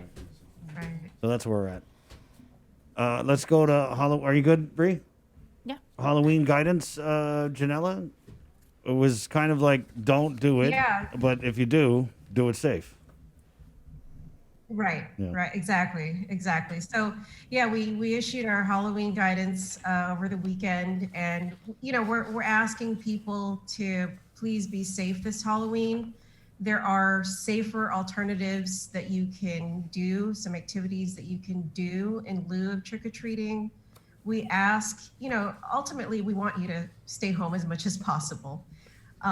There are some companies, I believe GPO made an announcement on how they're planning to do Halloween. It's a curbside drive-through, and I think even Dr. Shea is planning to do something similar with his clinic, because he has a one-way in, one-way out. And it's also drive-through, curbside trick-or-treating. But at the top of our guidance, we remind everybody that we're still under an executive order where congregation limited to 5 people or less. So we're still enforcing that. If you're going to go out, make sure it's 5 people or less. Stay within your own household. And we still strongly encourage people to please wear your mask and make that a part of your costume. For those who are going to be distributing candy, we ask that you don't use your hands. So try to make it, contact less, without making contact with others. Use a spoon or tongs to distribute your candy, and also individually wrap it if you can. And then, when you're going out trick-or-treating, if you decide to, we ask that parents be the one to pick up the candy and not the children. Some of the safer alternatives that you can do for trick-or-treating, or for Halloween rather, you can take pictures, you can decorate your home, decorate your pumpkin carving. And then also for those businesses who want to engage in Halloween or trick-or-treating, we encourage you not to do, the traditional trick-or-treating like we see at the mall, where you do it inside the establishment. We encourage you to do the drive-through curbside. And if you do decide to do that, the recommendations are that you do it, you ask your patrons to turn off their AC, ensure that they don't exit their vehicles. So just similar to curbside drive-through, retail, it's the same thing with trick-or-treating. And we do, we ask everybody to please wear your mask or make it a part of your costume. Do you guys anticipate public health kind of going around, or is that GPD's role going around and making sure no one's having a super big Halloween party? We are looking to GPD. We do have that partnership with them to enforce, the congregation limitation. But, our public health team, our environmental health team, they have been very vigilant in going out, responding to complaints, but also regularly going out as well. But again, this is not to intimidate our, we want Halloween to be fun and safe. So, we'll be out there monitoring, but, ultimately we want people to comply. We're not looking to punish, but we just want to make sure it's going to be a fun and safe Halloween experience. Thank you, Janella. Thanks. So what are your plans? You know what? So my kids, I've figured out a way to incorporate masks as part of their Halloween costume. They want to be Among Us characters. I don't know if you're familiar with the game. Yeah. Oh, you are? Okay. Well, I'm not. Yeah. Jason is. Jason Oh, yeah. Well, figure the nerd would get it, right? He's a player of games. Oh, is that Jason who said yep? Yeah, Okay. yeah, of course. The nerd gets it. Yeah. Okay, I play it too. So the mask is going to be, the little visor thing. Nice. On their face. Okay. Yeah, just like, yeah. So that's part of their costume. So they're going to be Among Us characters. I think I might be an Among Us character too. Oh. Little family of imposters. Right. So that's what we're going to be for Halloween. Well, thank you, Janella. But we're not going to go trick-or-treating. We'll probably do the curbside drive-through thing. Right, Maybe. yeah. We'll see. All right. Thanks, Janella. Stay safe. You too. Thanks, guys. Okay, wash your hands. What do we have, Jay, in the KUAM News Zoom room? Virtual. Today we got lobster mac and cheese. We went big. What? Damn, dude. Oh, Lillian's going to love that. Lobster mac and cheese. Jay, what's up? Did you get your stimulus or something? Yeah. Well, he definitely didn't get PUA. Yeah, so help yourself to that virtual lobster mac and cheese. Eat a day. 7:38. We'll take a break. We're coming back with the chairman of the Physicians Advisory Group right here on the link. It's The Breeze 93.9. Good Celebrate morning. National Pizza Month with the Pepsi Pizza Report. Pepsi helps celebrate this tasty month with an easy way for you to win Pepsi and pizza. Post a photo of yourself enjoying your favorite Pepsi beverage to KOM News or Uno Instagram or Facebook pages to enter to win Pepsi and pizza from one of our pizza sponsors. Catch the Pepsi Pizza Report every Thursday on KOM News' The Link Morning Show and on the social media pages of KOM News for reports, tastings, and everything pizza and Pepsi. For all of those who love this spooky time of year, KYM brings you an adventure to clear. Choose your path through a virtual trick-or-treat. Hope you get through it without too much heat.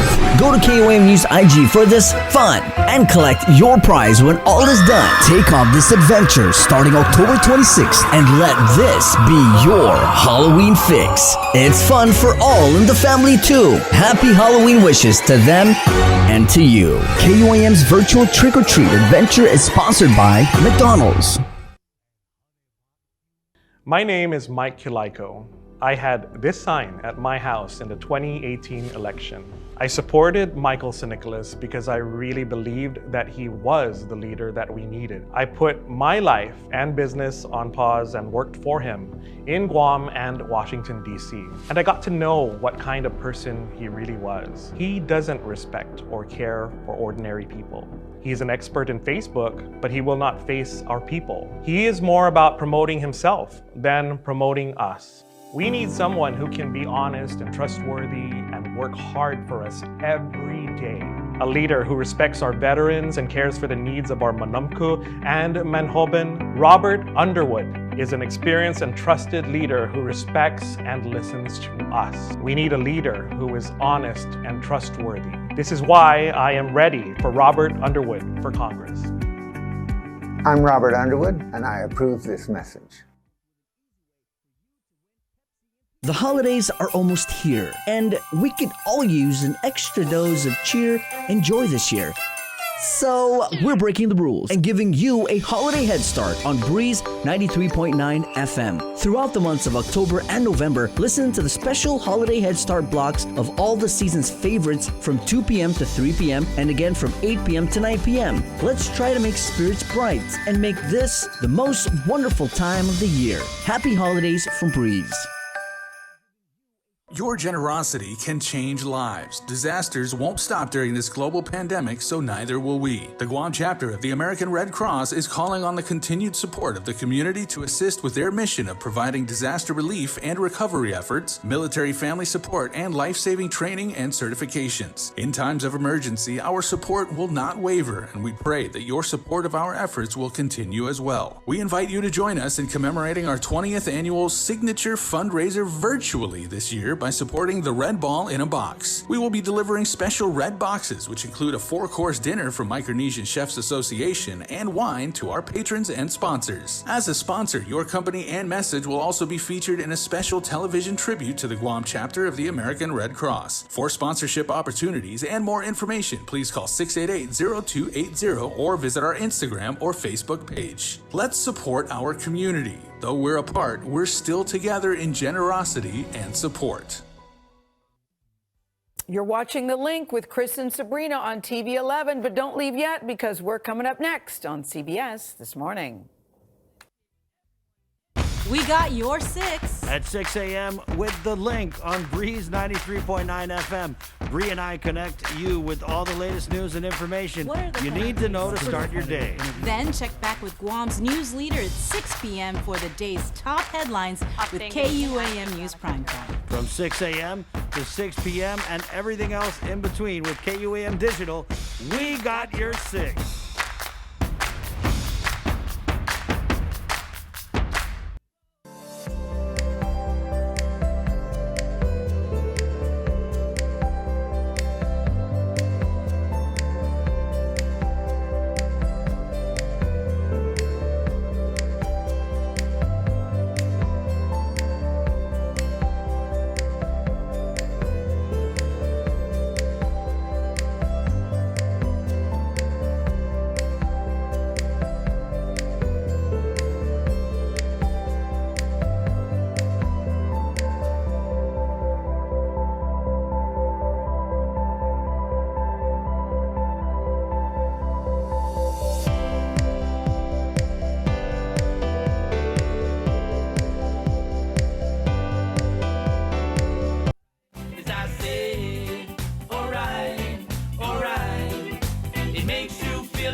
go. Good morning, Guam. It's Tuesday, 7:44, October 27th. Eric Borja. Make you feel alright. Good morning. Some of the comments here, Halloween. Stay home, build a tent inside, dress up, watch online spooky, scary movies, eat popcorn, drink hot chocolate. Something besides hitting the road. Christina Bautista writes, I agree, candy's not worth getting sick. She also writes, seriously, I can imagine asymptomatics passing candy. How are you going to contact trace that? I mean, is anyone giving out candy going to have a log at their door? Or they, hey, kid, what's your cell phone, kid? Good morning. Getting in the KUAM News Zoom room here. Dr. Hoa Nguyen, the chair of the Physicians Advisory Group. You like that line? Trick or treat, Doc.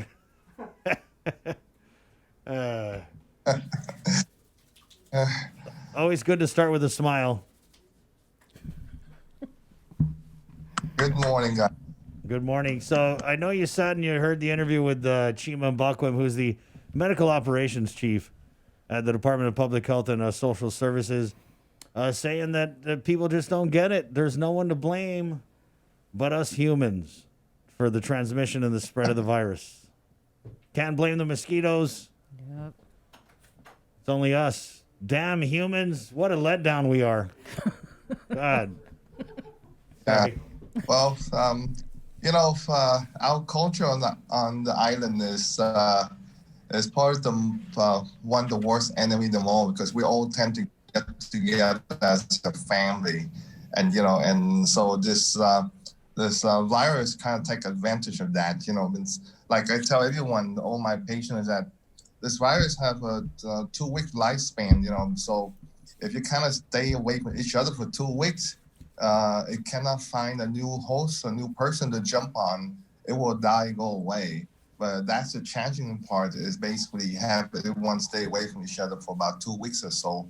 So if you live if a person don't live in your home or your house, then don't come over to the next person's house and for 2 weeks. And I think we're gonna have a downward the curve if we can do that for about 2 weeks or so. Could you put in the room for me? Yeah. No, in the same room. Okay. So it's something that we need to do is basically stay away from each other home for about 2 weeks or so. So it's a big thing to ask, but I think we all have to do that.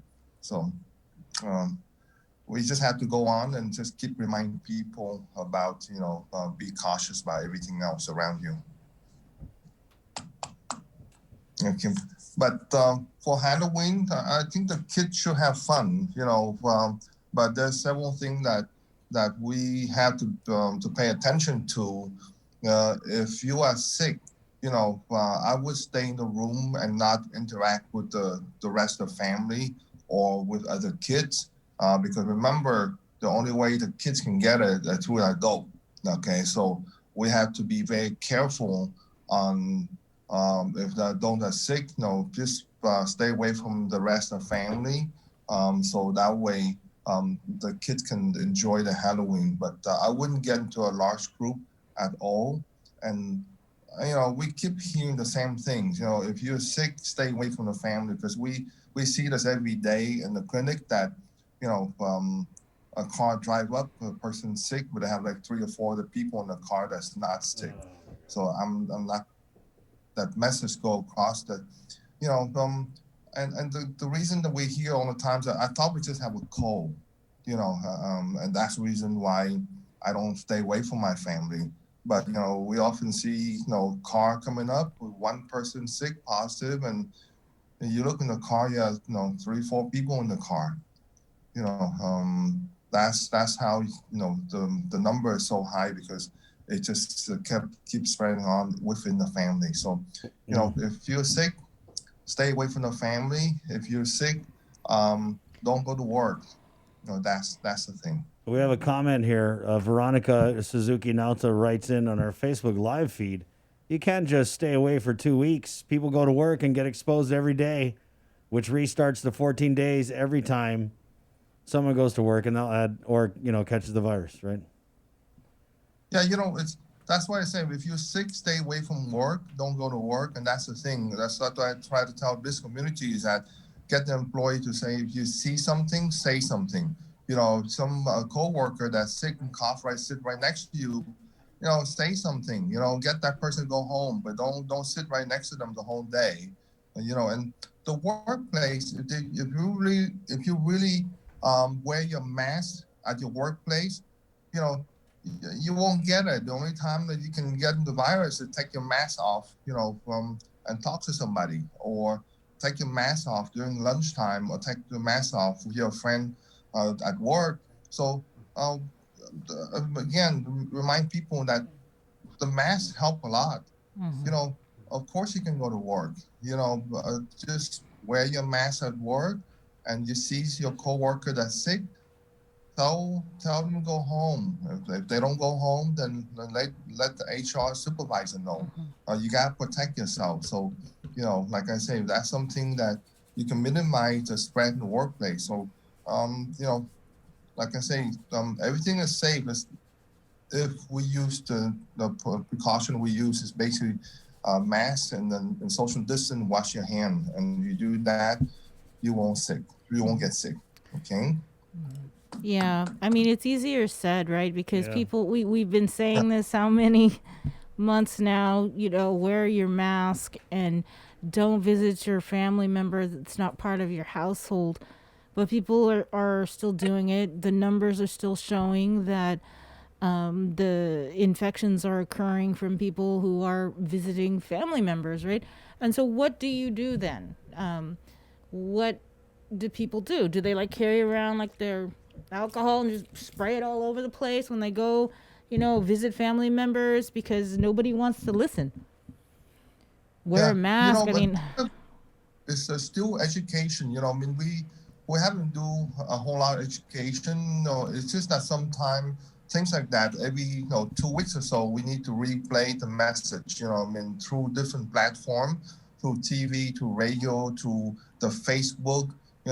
Our own kind of platform, because some people use watch TV, some people listen to radio, some people do the Facebook thing. So we just have every 2 weeks to keep remind people. I think education is a big part to put out there, because we still like I say, as a physician, seeing patients every day that have symptoms and possible COVID. You see some people still forget the message. So I think that we just need to keep a reminder about people on the island. Hey, you got to take precaution, because this thing, it doesn't distinguish, the rich, the poor, or what ethnicity, whatever. It's just go to the next person. So Right. The message and the education should be out there every 2 weeks. And we don't see that much. I think Facebook-wise, there's not much on Facebook.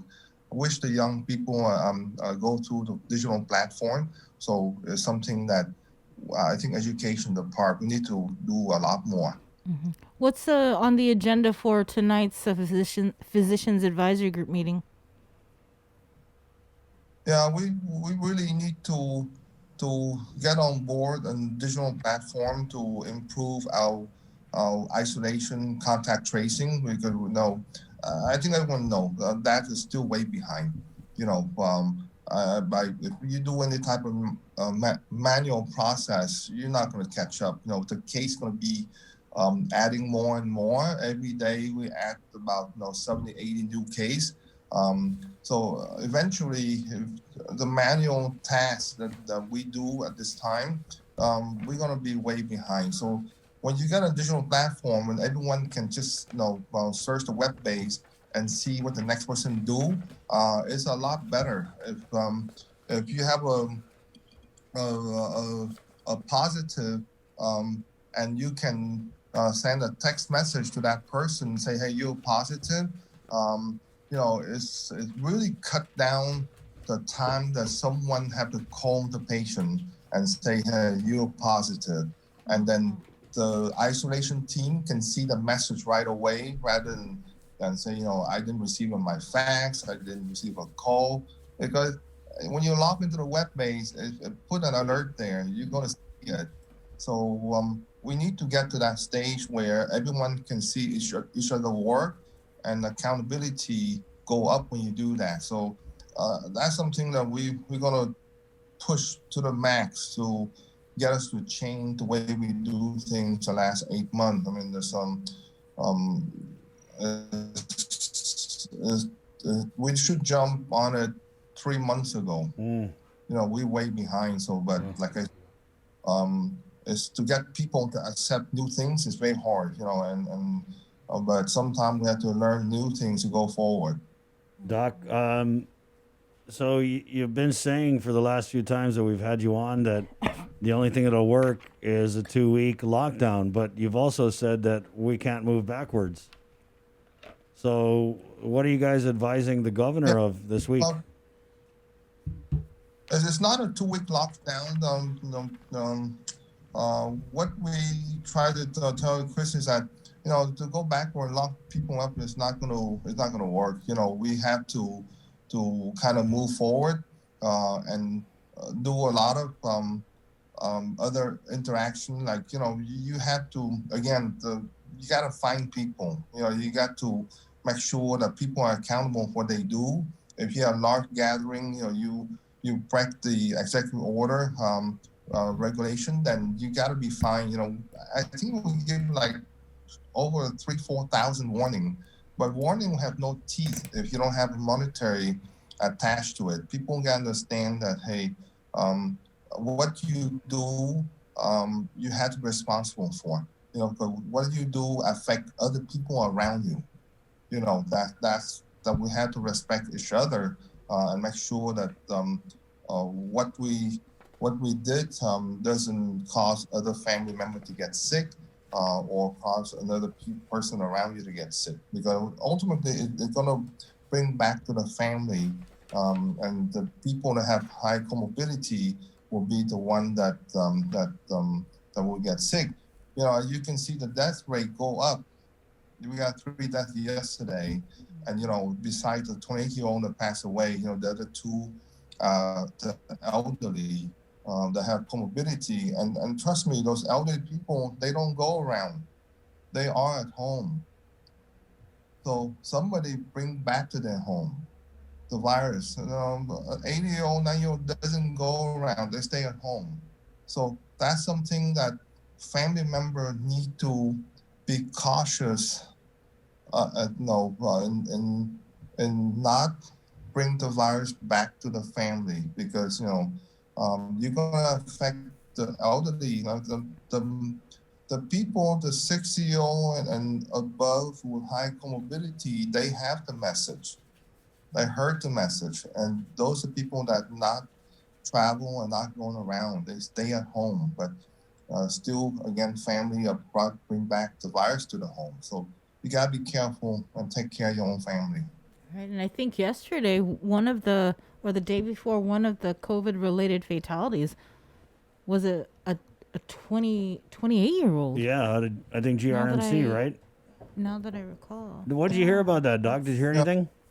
So young. Yeah, you know, a 20-year-old, you know, that's so simple thing. You know, either they still very young, so either they have type 1 diabetes on insulin, or they have asthma. You know, and 20-year-old don't have a lot of chronic disease, so comorbidity might be the weight. You know, obesity is one of them. Is one of the risk factor. You know, asthma the other one, and you know, and 20-year-old, type 1 diabetes is a possibility, but I don't know what that person have, but more likely the person have one of the 3. Mm-hmm. You know, so still young, and you know, my condolences to the family. Right. You know, yeah. But terrible. Want to lose someone. Mm-hmm. Yeah. Doc, have you heard anything about whether or not we're going to see an extension of this safer at home order, or the public health emergency? I want to say that either the safer at home advisory or the public health emergency, it expires on the 30th. Have Yeah, I you heard don't think- anything about additional restrictions or Yeah. lifting of restrictions? Are you guys advising the governor to open the bars or to allow for dine-in this week? As long as the number go up like this, I don't think that any more opening we can do. It's very, very hard to do unless the numbers start to go down. The restriction will be there. I think the only way we can go forward is not to put down any more restriction, but to enforce the executive order. That's the only thing. You got to enforce it.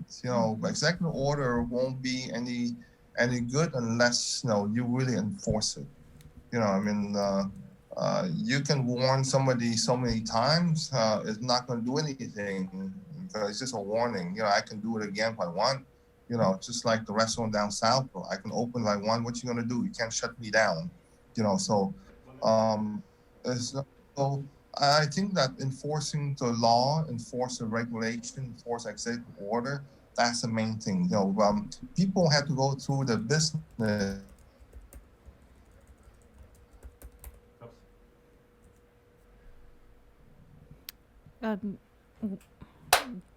You're frozen, Doc. Sometimes if you clap at it, it gets. See? Told you.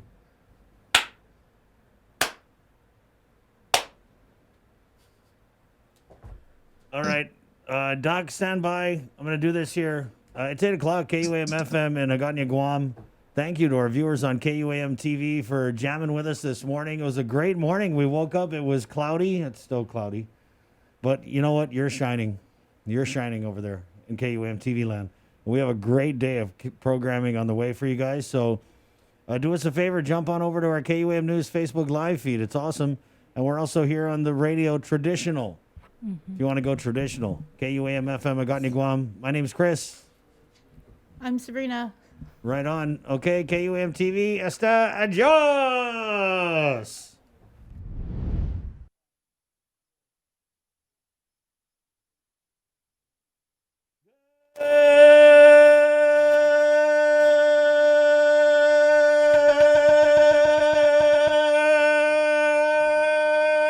Good morning, Guam. All right, I think we lost Dr. Hoa. Welcome back to The Link. It's The Breeze 93.9. It's 8:01, guys. Good morning. All right, so we lost Dr. Hoa. Takeaways, Bree, from Dr. Hoa? It's bad. They don't anticipate advising the governor to allow for any easing of restrictions. We don't know if there's going to be an extension of this safer at home thing. But basically, every doctor, medical person we had on this morning is saying humans are sucking right now. It's our fault, the spread of the virus. They said it 3 months ago and everyone tried to crucify Dr. Maglonia. It's still true today. Still true today. So we've got to do our part. We got to take a break too. And we'll be back. Hopefully we might wrap up with Dr. Hoa if he does come back in. But we do have Archbishop Michael Burns coming up here on The Link. It's The Breeze 93.9. Good morning, Guam. For all of those who love this spooky time of year, KYM brings you an adventure to clear. Choose your path through a virtual trick-or-treat. Hope you get through it without too much heat.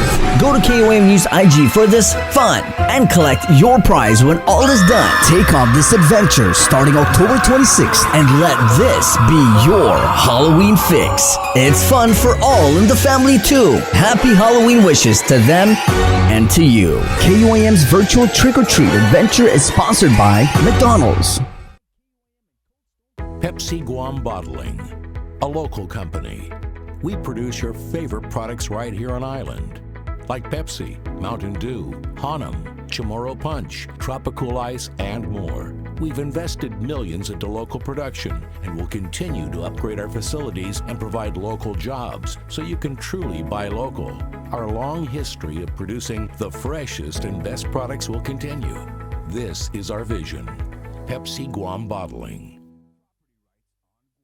Your generosity can change lives. Disasters won't stop during this global pandemic, so neither will we. The Guam chapter of the American Red Cross is calling on the continued support of the community to assist with their mission of providing disaster relief and recovery efforts, military family support, and life-saving training and certifications. In times of emergency, our support will not waver, and we pray that your support of our efforts will continue as well. We invite you to join us in commemorating our 20th annual signature fundraiser virtually this year by supporting the Red Ball in a Box. We will be delivering special red boxes, which include a 4-course dinner from Micronesian Chefs Association and wine to our patrons and sponsors. As a sponsor, your company and message will also be featured in a special television tribute to the Guam chapter of the American Red Cross. For sponsorship opportunities and more information, please call 688-0280 or visit our Instagram or Facebook page. Let's support our community. Though we're apart, we're still together in generosity and support. Uproar Race to 21 Challenge. 2020 is one year we can't wait to put in the rearview mirror. So lace up, get ready, set, and run to 21 with the Guam Rona Challenge. Join the virtual challenge starting now through December 31st. Go at your own pace and select from 100, 2, or the 300-mile challenge. To register, visit runtochallenge.com. Special thanks to KUAM Communications, Trench Challenge, and Kill Cliff. This is an Uproar event. Proceeds benefit the Special Olympics Guam.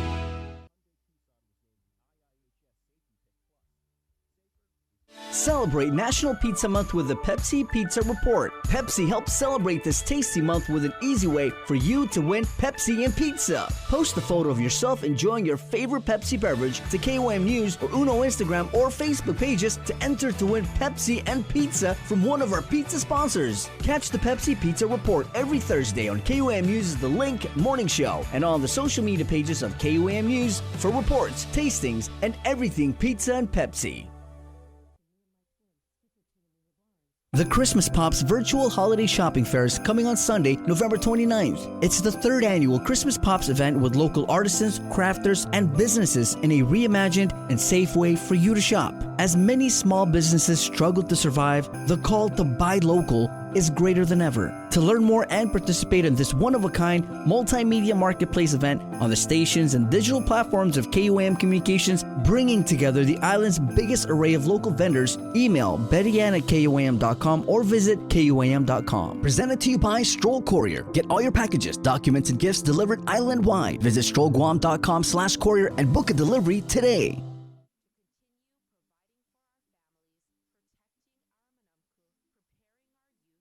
The holidays are almost here, and we could all use an extra dose of cheer and joy this year.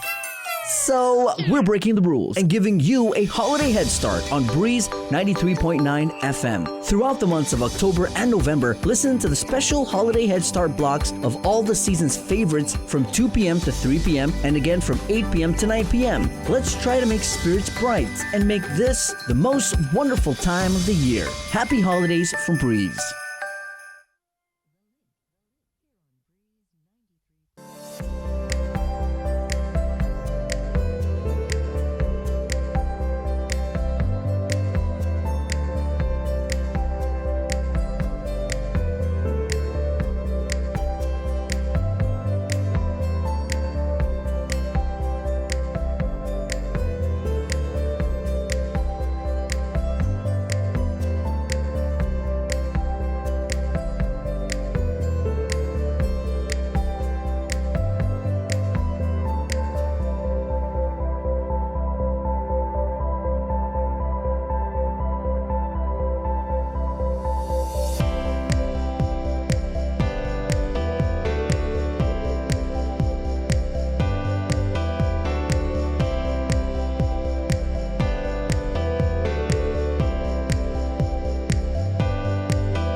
Unless the river is flowing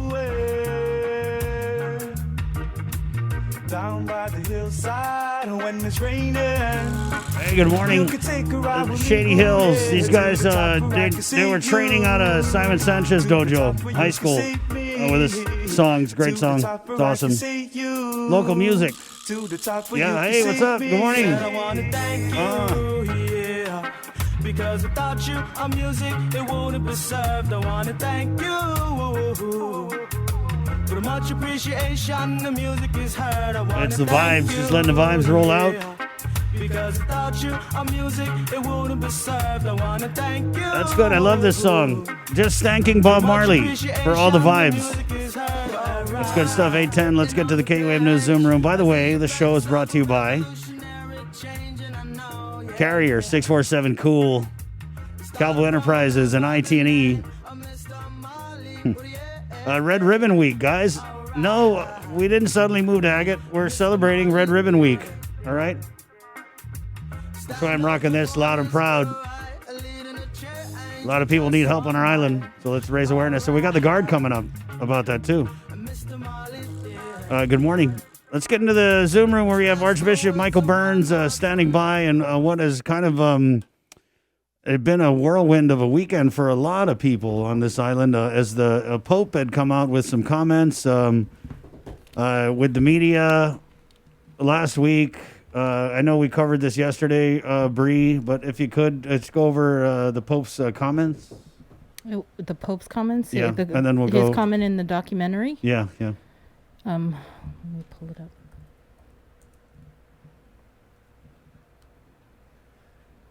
Good morning, by the way. Good morning. Thank you for the heads up there. Yeah, sorry. Appreciate that. All right. So this was the press release from the Archdiocese on October 23rd. National media reported that Pope Francis made the following comment as part of a new documentary, Francesco. Quote, homosexual people have the right to be in a family. They are children of God. You can't kick someone out of a family, not make their life miserable for this. What we have to have is a civil union law. That way they are legally covered. That was a quote in right the documentary. And then so we had the Archdiocese of Agate through Archbishop Michael Burns come out with a press release that, I don't know, Archbishop, you correct me if I'm wrong, but the tone of it was basically like, I don't know, the Pope says stuff. He says stuff all the time, guys. Doesn't change anything. You know, that Pope, he's always saying stuff. It's not a papal pronouncement. Right. No, it's true. And it's not a papal pronouncement. Yeah. So I was trying to calm down the people in the church. I mean, I'm sure, you know, I feel like it's this situation is kind of, you know, you're sitting at the bar and your buddy calls out to you, so Frank, have you stopped beating your wife? It's kind of what I feel like. Maybe a little different. Damned if I do and damned if I don't. Well, you hurt some people, Archbishop. Did you know that you were going to hurt some people when you came out with that announcement? Didn't know that. No. You had no idea? I was speaking mainly to the Catholics folks. So, and I know, you know, there's plenty of people in the Catholic world that's part of the LGBT community. And, but I didn't know that would be a slight. I don't want to hide under the fact that, you know, say it's, you know, well, I have friends in the LGBT community. It's like when people say, well, I have black friends too, just to, you know, say I'm not, you know, I'm not racist. And, you know, one of the realities is I'm 62 years old. I've been a priest or bishop. I've been a priest and bishop for over 30 years. I'm not woke. And at the same time, you know, the things I was saying about, you know, the LGBT community, having friends in the LGBT community. That's the truth. It's also the truth that I have very good friends in the Black world. So one of the things I know that has happened through this, and so maybe I hurt some folks, and I'm sorry for that. But it has get us. We do need to talk about this question of civil unions, and this gives us an opportunity. Sometimes, a bad thing happens, and we can make something good out of it. So, can we just go back? But at the same time, again, this being unwoke. I still believe in the Ten Commandments. I believe that sins against the Sixth Commandment can be, mortal. And at the same time, I know that you and I have a God who is eager for us to forgive us. And that, and the other point that I've experienced in my life, that living a life of chastity is, while on the most part, it is a challenge, but it has kind of, it's made my life with greater freedom for friendship. It's given me that capacity to love people in friendship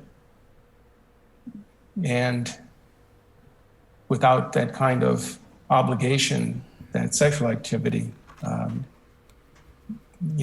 results in. And so I found freedom in chastity, and again, I've got great friendships because of it. And so those are some of the things that I think about during this time. I think Pope Francis is trying to give us first of all, to get us back talking, but also for us to think about ways of living in friendship and perhaps in some kind of, in a friendship relationship. Right. That's, and, it's not different than, oh gosh, what was that? What was the Agatha Christie movie, Arsenic and Lace, the two spinsters who were living together, Archbishop Cardellone spoke about that too. What, a civil union could be a brother and sister who want to kind of combine their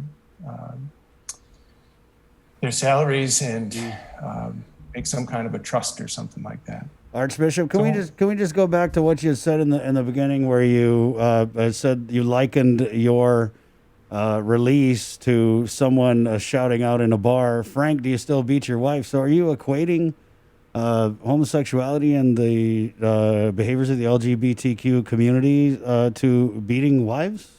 And then no. It's a joke. It's a joke that people use. It's a way of saying I don't have like the answer. And so that's all I was trying to say. And so when you issued that statement, in acknowledging the fact that you may have hurt some people, did you get any phone calls from any members of the LGBTQ community or a family member of someone who has a member of the LGBT community to express their, frustration or how upset they were with your comment? Not yet. You have not. I haven't had a phone call yet. Well, we took care of that for you. We actually have a proud gay Catholic here in our Zoom room, and we're going to bring on Glenn. Yeah, Glenn Lujan and Archbishop Glenn. And we had him on yesterday, and Glenn is one of the guys who has been leading prayers during this pandemic. I mean, he's had just about every type of rosary that you can imagine on his Facebook Live feed. Mm-hmm. We also talked yesterday, Glenn, about the members of the LGBTQ community being in the choirs cleaning the churches, getting all the stuff for Polly. And so when this announcement came out, Glenn, how did you feel about it? And what did it make you feel about the Archdiocese and the Archbishop? Good morning. Good morning, everyone. Morning, Good morning, Glenn. Archbishop. Thank you for having me on once again. Archbishop Burns, I understand your role. You're in a position where you definitely have to uphold, and you are our leader in the Catholic faith. And I was ever since the whole LGBTQ in the church, it has been a battle here on our island. And I think, I like what you said, we can come to an understanding, and, maybe you just need to get to know who we are here in the community, because there's a lot of LGBTQ that are very active in our church community, and we struggle. Yes, don't get us wrong. We struggle with the teachings of the faith, but at the end of the day, it's like what, God loves us all, and he forgives us for our sins. And I understand that because I grew up a diehard Catholic. I'm a very active member in Chalampago Choir. My parishioners know that I'm in a domestic partnership. And I've even asked Father Carl, who's our priest, to pray for my partner because he's very sick right now in the hospital. So I understand. I deal with that struggles, but in all honesty, I continue to just have faith and give it up to God. And I know you're new, you're still learning about our people, and we thank you. We believe, thank you so much for helping us get us back into church and pray. But yeah, when you said that, I was like, whoa, okay, let's not have a big, we're going through enough as it is. But yes, I respect what you have to say and your role. And we thank you. You're doing a lot of damage control, from a lot of the things with Archbishop Apron, and we're still picking up the pieces and going forward and healing at the same time. So I think, we just have to continue to have dialogue amongst each other and come to an understanding. And like you said, having friendships, it's hard, it's challenging. And I know you're in a very difficult position, but I know at the end of the day, God loves us all. And I know we have a lot of LGBTQ youth who are struggling with their identity, and the church is one of the first things we turn to for help and guidance, and then they get turned away because it's a sin, you're gonna burn in hell. Sorry to say that, but I grew up, my mother was a diehard Catholic, and every time I did something wrong, that's the first thing she tells me, Glenn, you're gonna burn in hell. I'm like, geez, Mom, really? But anyway, I'm not that unwoke. And I believe in everything. I believe thoroughly in God's forgiveness. Yeah. Of course, and with a lot of my own personal trials growing up and everything, I know that God loves me and God will forgive me, but I know that I was born like this and I can't help it. So I know, and I believe that we all have a purpose in life, and God does have a plan for all of us. But, for a lot of our LGBTQ youth and adults and people out there in relationships, that's one of the biggest things we're struggling with is our faith. And, if we could just that's why we love Pope Francis, because when he mentions those things, we know that he loves us. And like you said, at the end of the day, Pope Francis wants us all to love, to be prayerful, to return back to God in the faith. And I think that at the end of the day, that's what's most important. Love for all of us.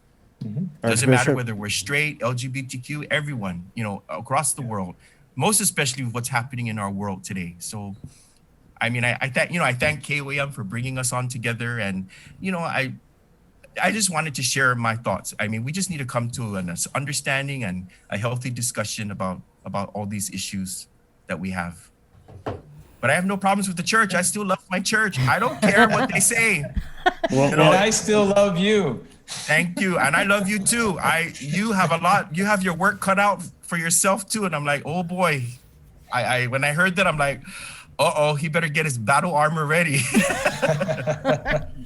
Anyway. Archbishop, how would you respond to the things that Glenn just said?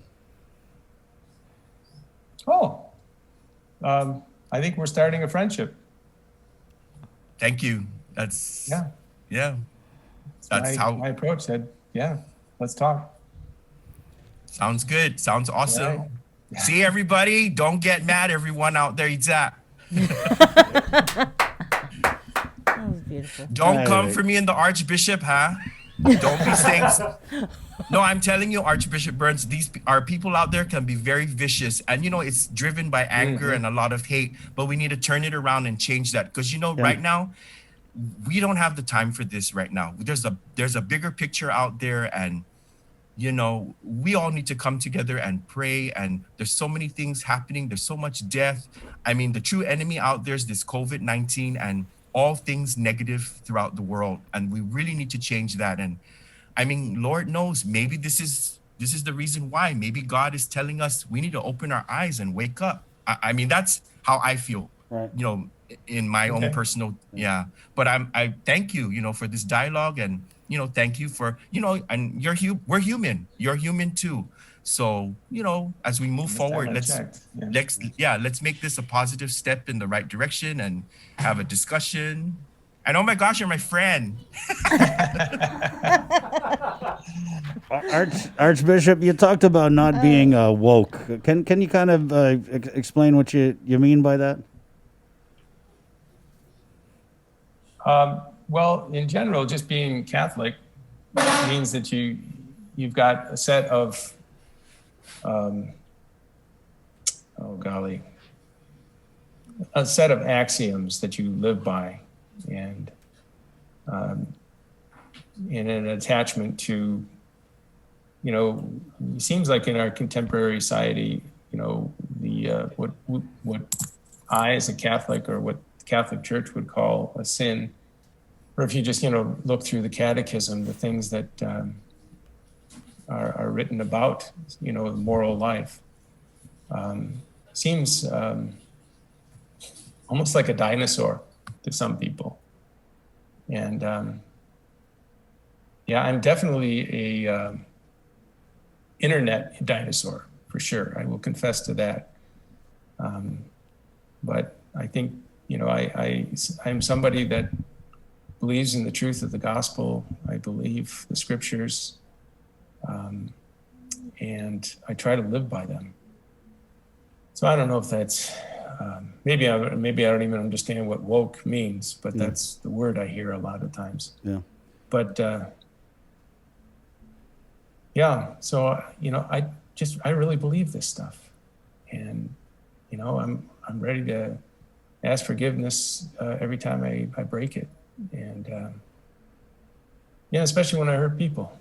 In this case, with my brother Glenn, I'm sorry about that.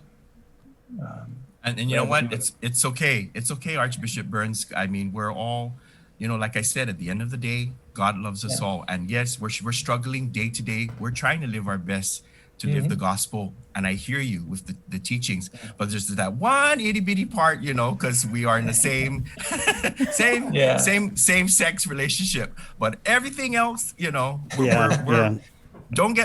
living by it. It's just that one part, that one clause. Well, sin is sin, and there are some sins that are mortal, and we can God can forgive that. Yes, and we can go back and forth on the table of discussing it. I understand, but at the end of the day, there are people out there in domestic partner relationships and same-sex relationships, and they're living a life of like what God wants them. They're having children, they're raising children, they're helping people, through ministry and service. So, we are doing our part. But like I said, it's that one itty bitty clause in the Bible, but I do believe makes that a difference. Yeah, it does. But I do believe that at the end of the day, God loves us all, despite all of our differences and uniqueness. And I know that, we are his children, and he loves us. And just know that, just know that I go to church every day myself, and I pray and say, Lord, if this is your will, I help a lot of people, lead them in prayer. I've even, through these pandemic times, When we couldn't go back to the church, I had some friends like, hey, Glenn, can you say the rosary? And I'm like, how are we going to do this? They go online. And I've gotten some personal messages about folks whom I don't even know saying, thank you, Glenn, because you've really made me return back to the faith. And, you know, like I said, you know, we just have to pray. You know, God loves us all, and, you know, he loves each and every one of us. And yes, we're sinners, and he forgives us. And, you know, thank you. You know, I mean, we just have to have this dialogue, and I appreciate that. I forgive you too. I forgive you too. Sorry, we have our little baby in the background is awake and he's running around. Right. Yeah. Okay. Yeah. So Archbishop, how do you kind of reconcile, and I don't know if you can in your eyes, the teachings, the scripture that you talk about, how do you bring that to the modern era? I mean, it's 2020, and some of these attitudes to a lot of people sound like they're from 1920 or 1820. So how do you move forward? And you know, I mean, I just struggle with Glenn, a guy like Glenn, and there's so many people. I mean, your churches were closed, and he was bringing prayer out to the people through social media, and I don't know if where he puts his penis negates that.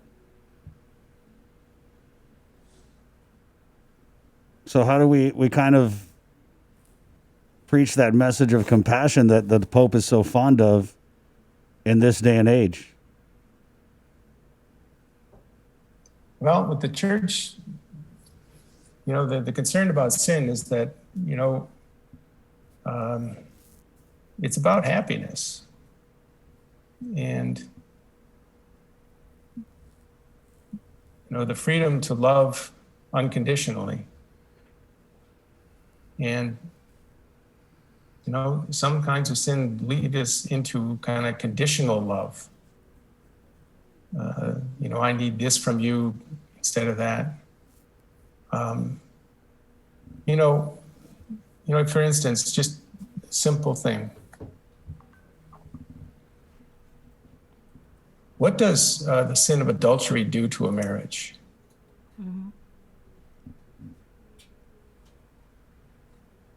Not good.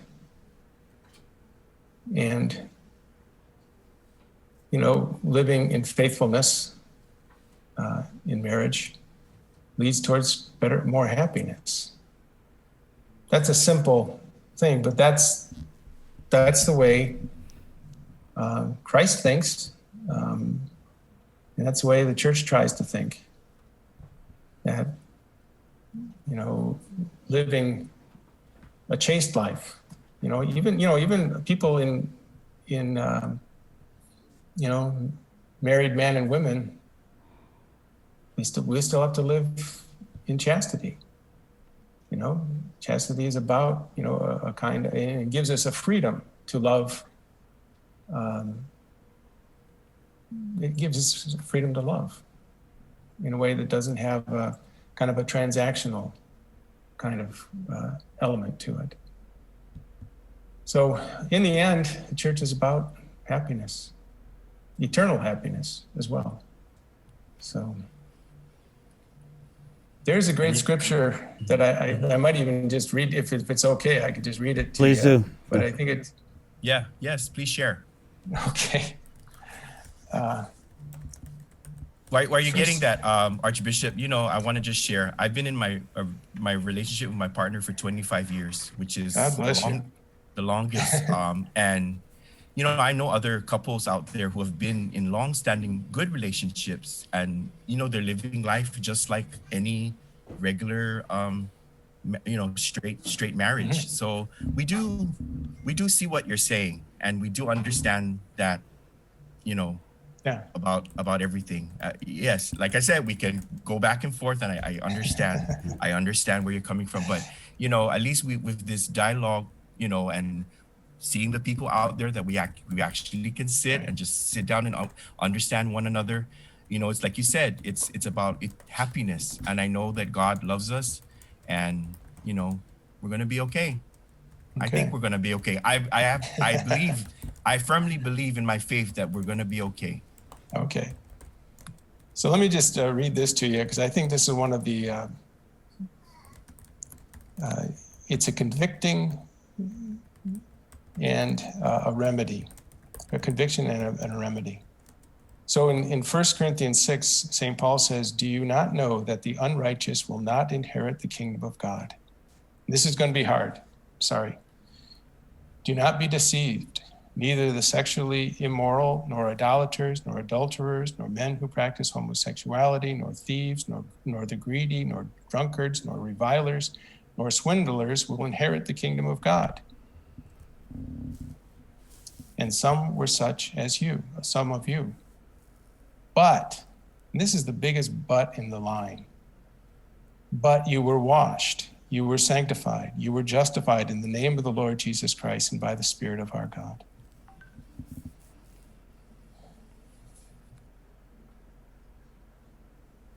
I think that is a great description of God's mercy. Yes. Amen. He recognizes and that, that there's a danger, he's right. St. Paul is saying, this is important stuff. Yes. The kingdom of God is where we want to be. And we were washed, we were sanctified because we repented and found life in Christ. So there's always hope. I mean, the church will speak the hard word, which I'm doing right now, right? Yes, and I agree. I understand your position. Yes. Well, no, and I do it because I believe it. And but the remedy is always there. Yes. So all right. Okay, well, I'm glad we're able to bring you guys together. I don't know if we're agreeing to disagree or if we're going to see a rainbow flag get hoisted up at the cathedral this morning. No, don't hold your breath. At the end of the day, Chris and Sabrina, God loves us all, and that's what's most important. And with what Archbishop shared with us in the scripture, yes, we will be with him.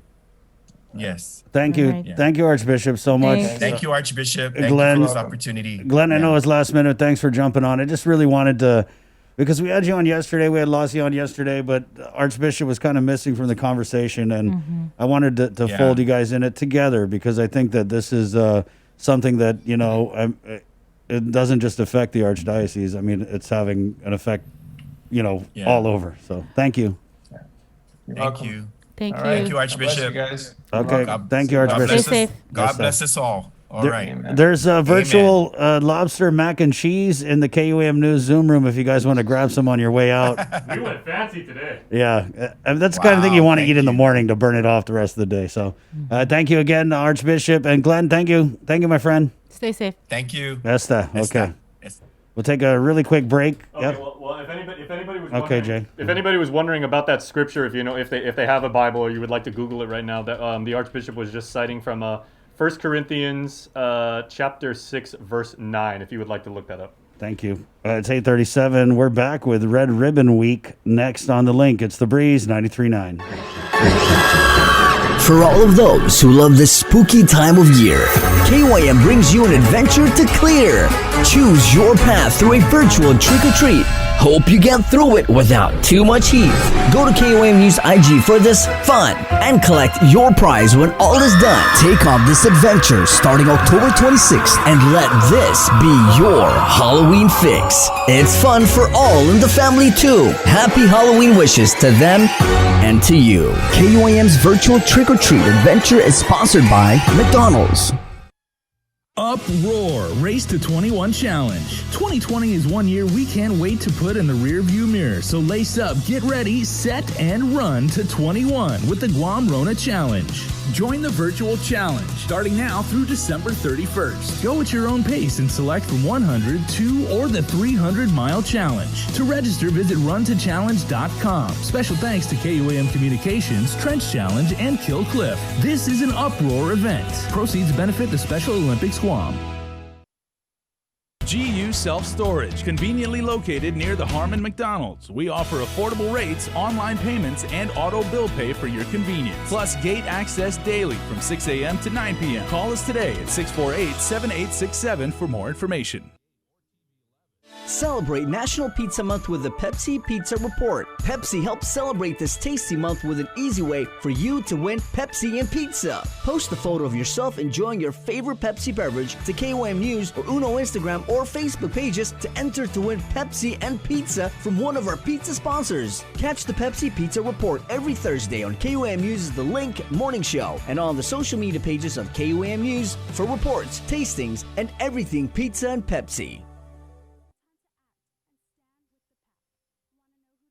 The Christmas Pops Virtual Holiday Shopping Fair is coming on Sunday, November 29th. It's the third annual Christmas Pops event with local artisans, crafters, and businesses in a reimagined and safe way for you to shop. As many small businesses struggle to survive, the call to buy local is greater than ever. To learn more and participate in this one-of-a-kind multimedia marketplace event on the stations and digital platforms of KOM Communications, bringing together the island's biggest array of local vendors, email bettyann@kom.com or visit kom.com. Presented to you by Stroll Courier. Get all your packages, documents, and gifts delivered island-wide. Visit strollguam.com/courier and book a delivery today. Your generosity can change lives. Disasters won't stop during this global pandemic, so neither will we. The Guam chapter of the American Red Cross is calling on the continued support of the community to assist with their mission of providing disaster relief and recovery efforts, military family support, and life-saving training and certifications. In times of emergency, our support will not waver, and we pray that your support of our efforts will continue as well. We invite you to join us in commemorating our 20th annual signature fundraiser virtually this year by supporting the Red Ball in a Box. We will be delivering special red boxes, which include a 4-course dinner from Micronesian Chefs Association and wine to our patrons and sponsors. As a sponsor, your company and message will also be featured in a special television tribute to the Guam chapter of the American Red Cross. For sponsorship opportunities and more information, please call 688-0280 or visit our Instagram or Facebook page. Let's support our community. Though we're apart, we're still together in generosity and support. Thrive, a coalition for a drug-free Dedido, is an active partnership of community members and leaders committed to a vibrant, resilient, and empowered Dedido. It takes a village to raise healthy and drug-free youth. Thrive with us. Find us online or email thrive@westcare.com.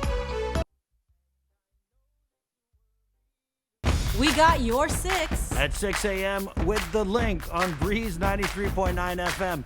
Bree and I connect you with all the latest news and information you need to know to start your day. Then check back with Guam's news leader at 6 p.m. for the day's top headlines with KUAM News Primetime. From 6 a.m. to 6 p.m. and everything else in between with KUAM Digital, we got your 6.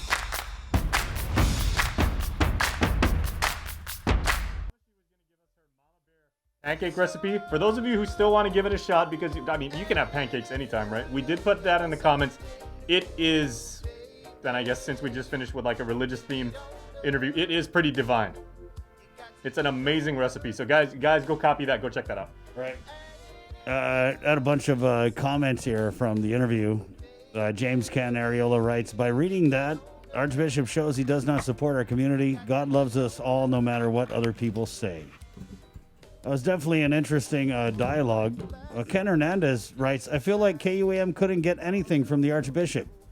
They can question the progress of the government, but they did nothing as a news medium in regards to the disconnect between the church and the community.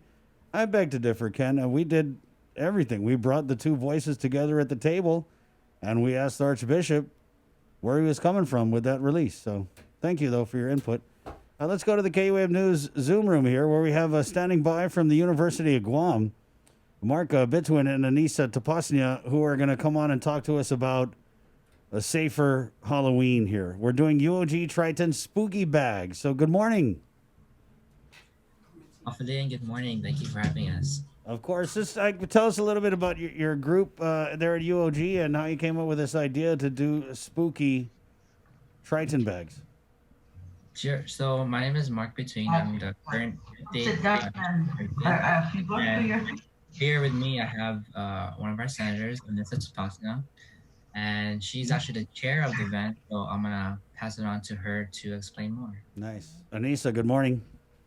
Good morning. Half a day. So, starting tomorrow, starting tomorrow is our Triton break. So we wanted to do something special for Halloween and as a Triton break treat for all the UOG students.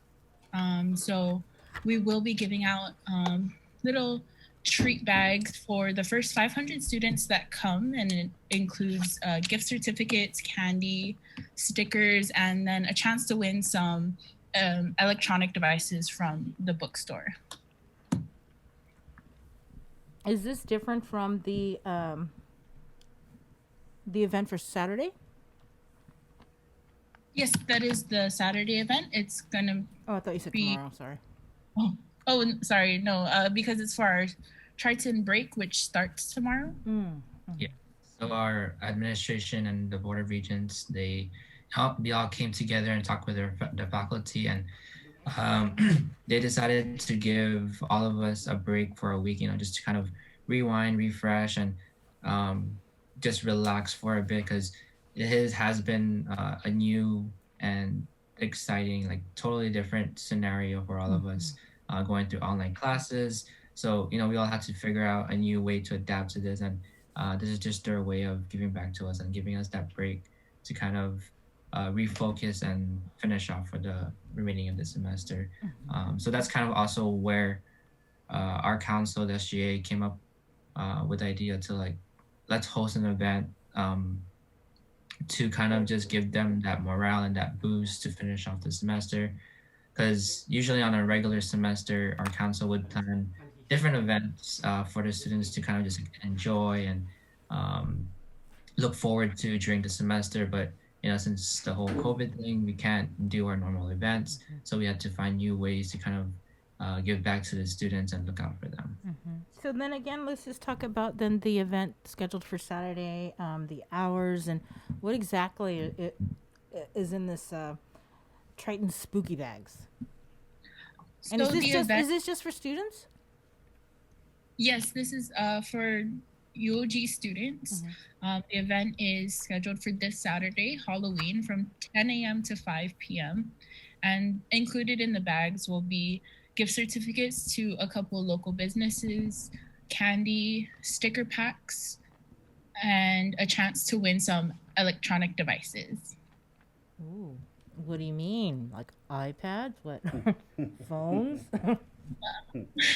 We're actually going to be announcing the electronic devices tonight to our students on our Instagram at uog.sga. This is a big difference from years past, because I remember we've gone to some of your events on Halloween when you guys would have the haunted house, right?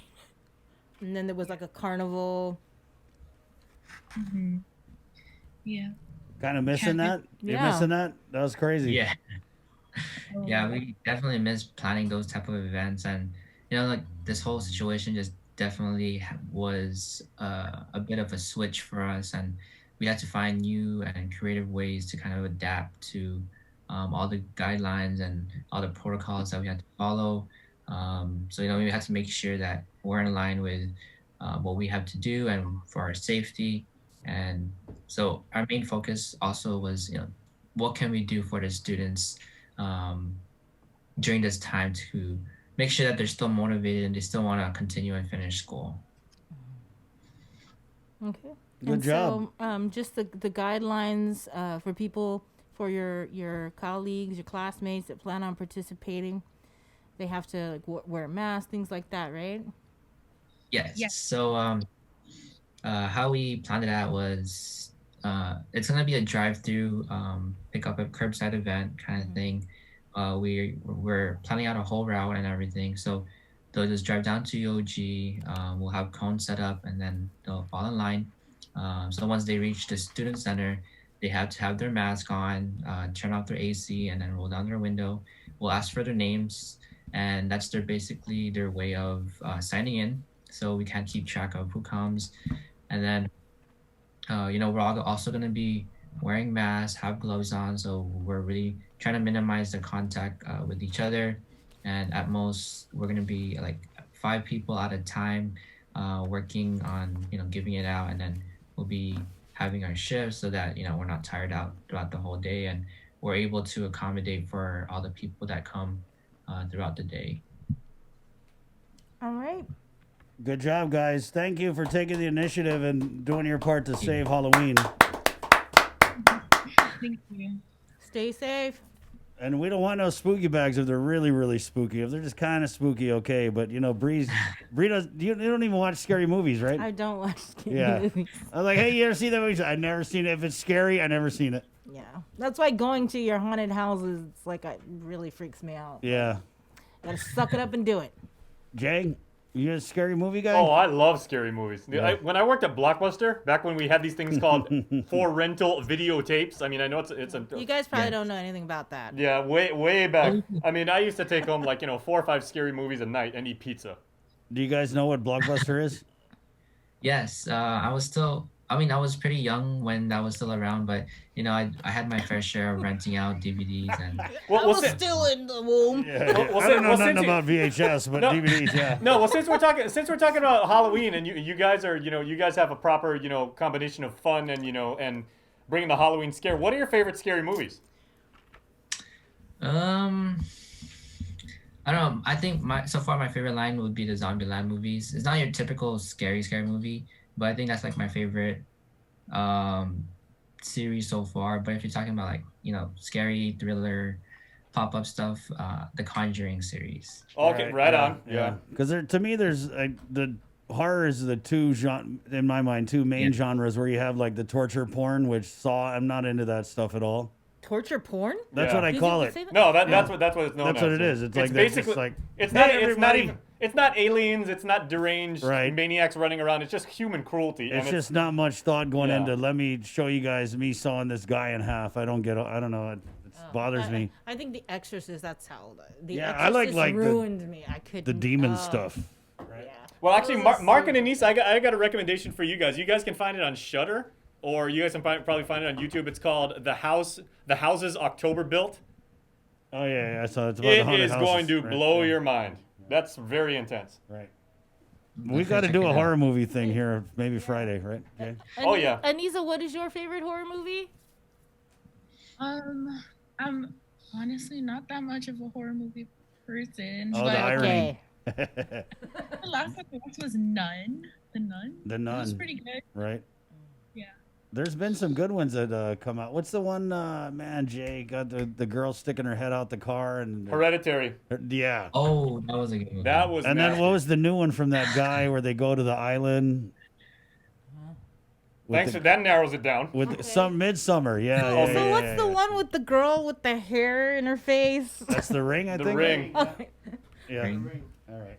Now, okay. You guys also want to know a really scary movie? The second Incredible Hulk movie, absolutely terrifying. That was Okay. scary. How bad it was. Christina Maputti writes, "Watch Carrie." Yeah. Which one though? The old one, right? Oh, okay. Okay. Scary. I feel like these two are gonna go Google like everything we just talked about after they leave this room. They were like, "What the hell is Blockbuster?" Carrie's the one, the girl who went to a the prom prom, or something. Okay, and just FYI, guys, KUM cannot be held win in one of responsible those for your Chrome browser history from this point on. All right, thank you guys. Thanks, guys. Don't mind us. It's old people talk. Yeah. You need to concern yourself. Stay safe. Yeah, wash your hands. Thank you. And be spooky. Yes. Okay. Bye. Thank you for Bye. having us. Of course. Bye, Anissa. It's 8:52. Oh, get some lobster mac and cheese on your way out. It's virtual. It's virtual, yeah. All right. Okay, let's keep it moving in the KUM newsroom where our sanitizing duendes are now wiping everything down, every nook and cranny in the KUM news Zoom room. And here go the comments with the scary movies. Oh yeah, bring them on, man. Autopsy of Jane Doe. That's a good one. Have you seen that one? Oh, that's okay. That's pretty good. There I was like it. something on. I mean, it was an indie film, but it was on Netflix a couple of years ago. It's called American Mary. Yeah, and that I was saw more that. with like body modification. Oh, I mean, Right, it was a yeah. really good movie, but man, that was disturbing. Do you guys remember Hellraiser? Yeah. Yeah, Pinhead. Yeah. Clive Barker. We'll tear your soul apart. Yep. That's where my mom's safety pins went. Oh, The Grudge, of course. Yeah. oh yeah. Are you all forgetting about your Zoom guest? I know, we're reminiscing. Oh, Yeah, we were actually Chamarita This is what's called a stretch. Yeah, and we're actually stretching because the whose internet is. Yeah, everybody with the guard, come on in. Yeah, let's go and we'll do this. It's Red Ribbon Week, Bree, and that's why we're rocking our red ribbons here, and we're getting on from the guard. Where you at? Too many chats. We have Sergeant Paul Tapau from the Guam Police Department. He's not in yet. Okay. Mr. Jason Lee Cruz, Tejan High School Health Counselor. Sergeant First Class Karina Andre, who is the Guam National Guard Counter Drug Program Lead. Okay, so let's get in here, everybody. Mosey on in. Let me take a break, Jay. How about that? I'm going to take a break and we come back with more of the Link on the Breeze. 93.9. Good morning, Guam. GU Self-Storage, conveniently located near the Harmon McDonald's. We offer affordable rates, online payments, and auto bill pay for your convenience. Plus gate access daily from 6 a.m. to 9 p.m. Call us today at 648-7867 for more information. For all of those who love this spooky time of year, KYM brings you an adventure to clear. Choose your path through a virtual trick-or-treat. Hope you get through it without too much heat. Go to KYM News IG for this fun and collect your prize when all is done. Take on this adventure starting October 26th and let this be your Halloween fix. It's fun for all in the family too. Happy Halloween wishes to them and to you. KYM's virtual trick-or-treat adventure is sponsored by McDonald's. Pepsi Guam Bottling, a local company. We produce your favorite products right here on island, like Pepsi, Mountain Dew, Hanum, Chamorro Punch, Tropical Ice, and more. We've invested millions into local production and will continue to upgrade our facilities and provide local jobs so you can truly buy local. Our long history of producing the freshest and best products will continue. This is our vision. Pepsi Guam Bottling. Uproar Race to 21 Challenge. 2020 is 1 year we can't wait to put in the rearview mirror. So lace up, get ready, set, and run to 21 with the Guam Rona Challenge. Join the virtual challenge starting now through December 31st. Go at your own pace and select from 100, 2, or the 300-mile challenge. To register, visit runtochallenge.com. Special thanks to KUAM Communications, Trench Challenge, and Kill Cliff. This is an Uproar event. Proceeds benefit the Special Olympics Guam. The holidays are almost here, and we could all use an extra dose of cheer and joy this year.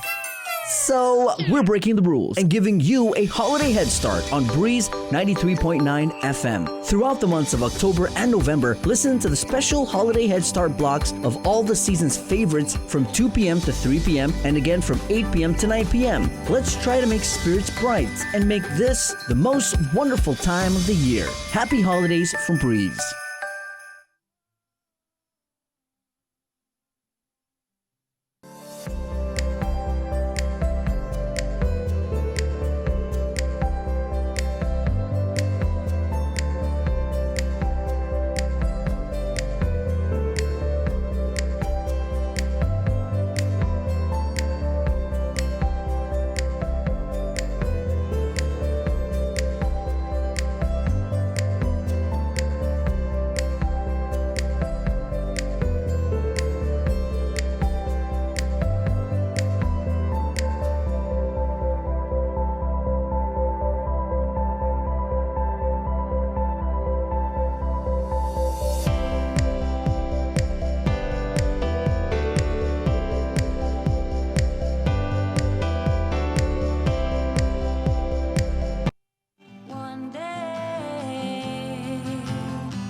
It's not about win or lose, 'cause we all lose when they feed on the souls of the innocent, blood-drenched pavement. Keep All right, good morning. It's 8:58.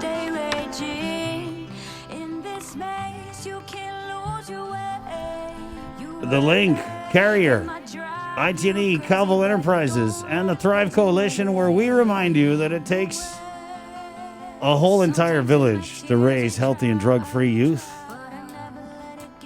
And let's get on the guard here, and they brought a bunch of friends as we kick off Red Ribbon Week. We have Sergeant First Class Karina Andre. We've also got Jason Lee Cruz, who's a health counselor over at Teason High School, home of the Titans.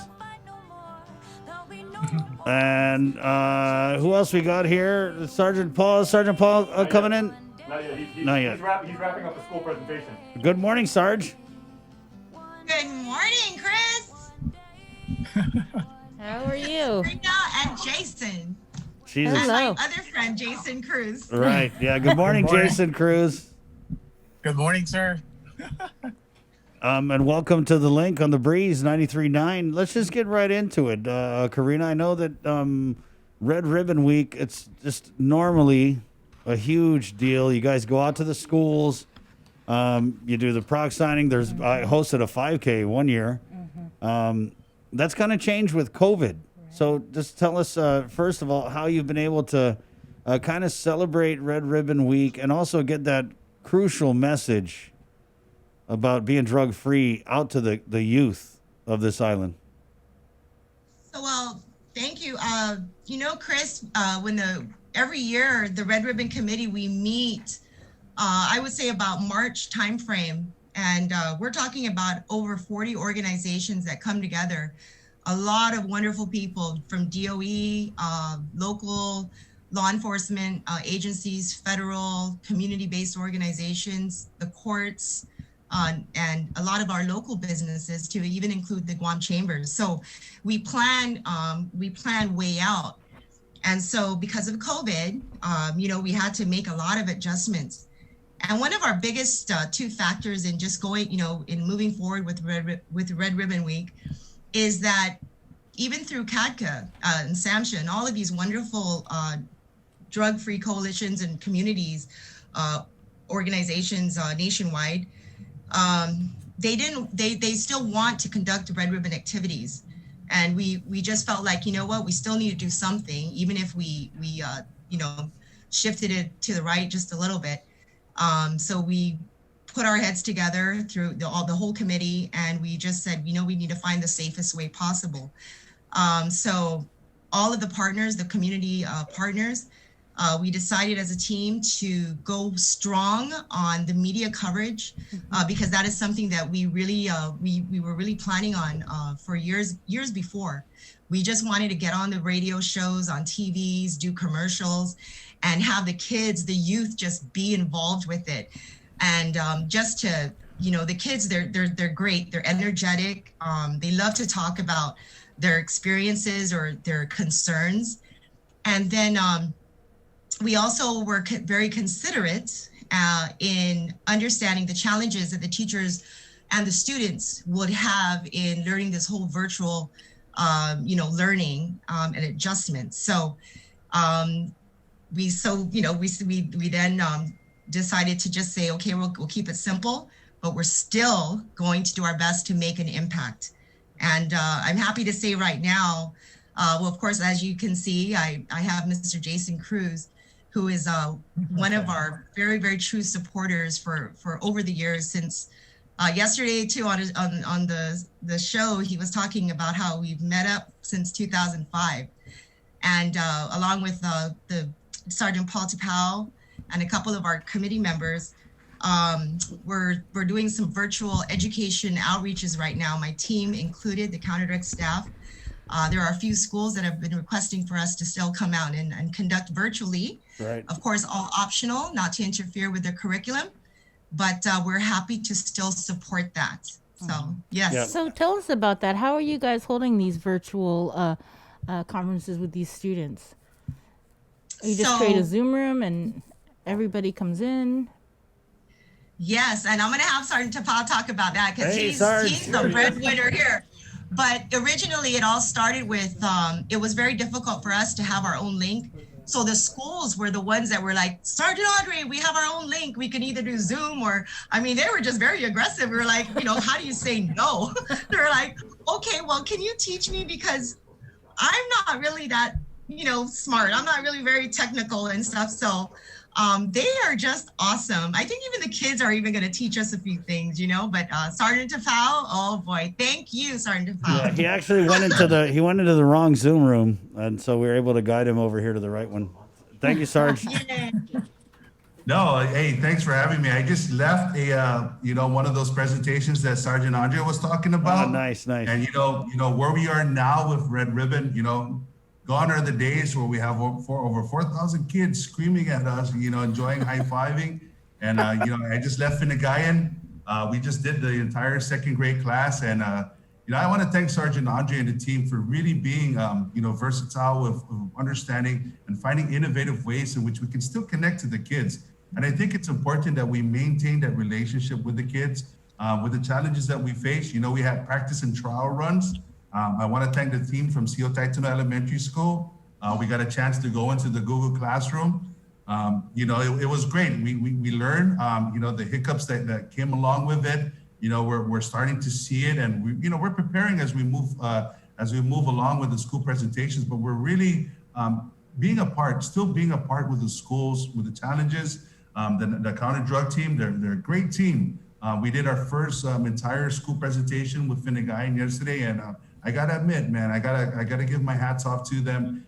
They did a phenomenal job. It really is. I'm so used to holding a mic, starting a prep cheer. Teaching the kids about, hey, this is where we are. Hoorah, hoorah, and all that. And the challenges that we face now. I think it really is.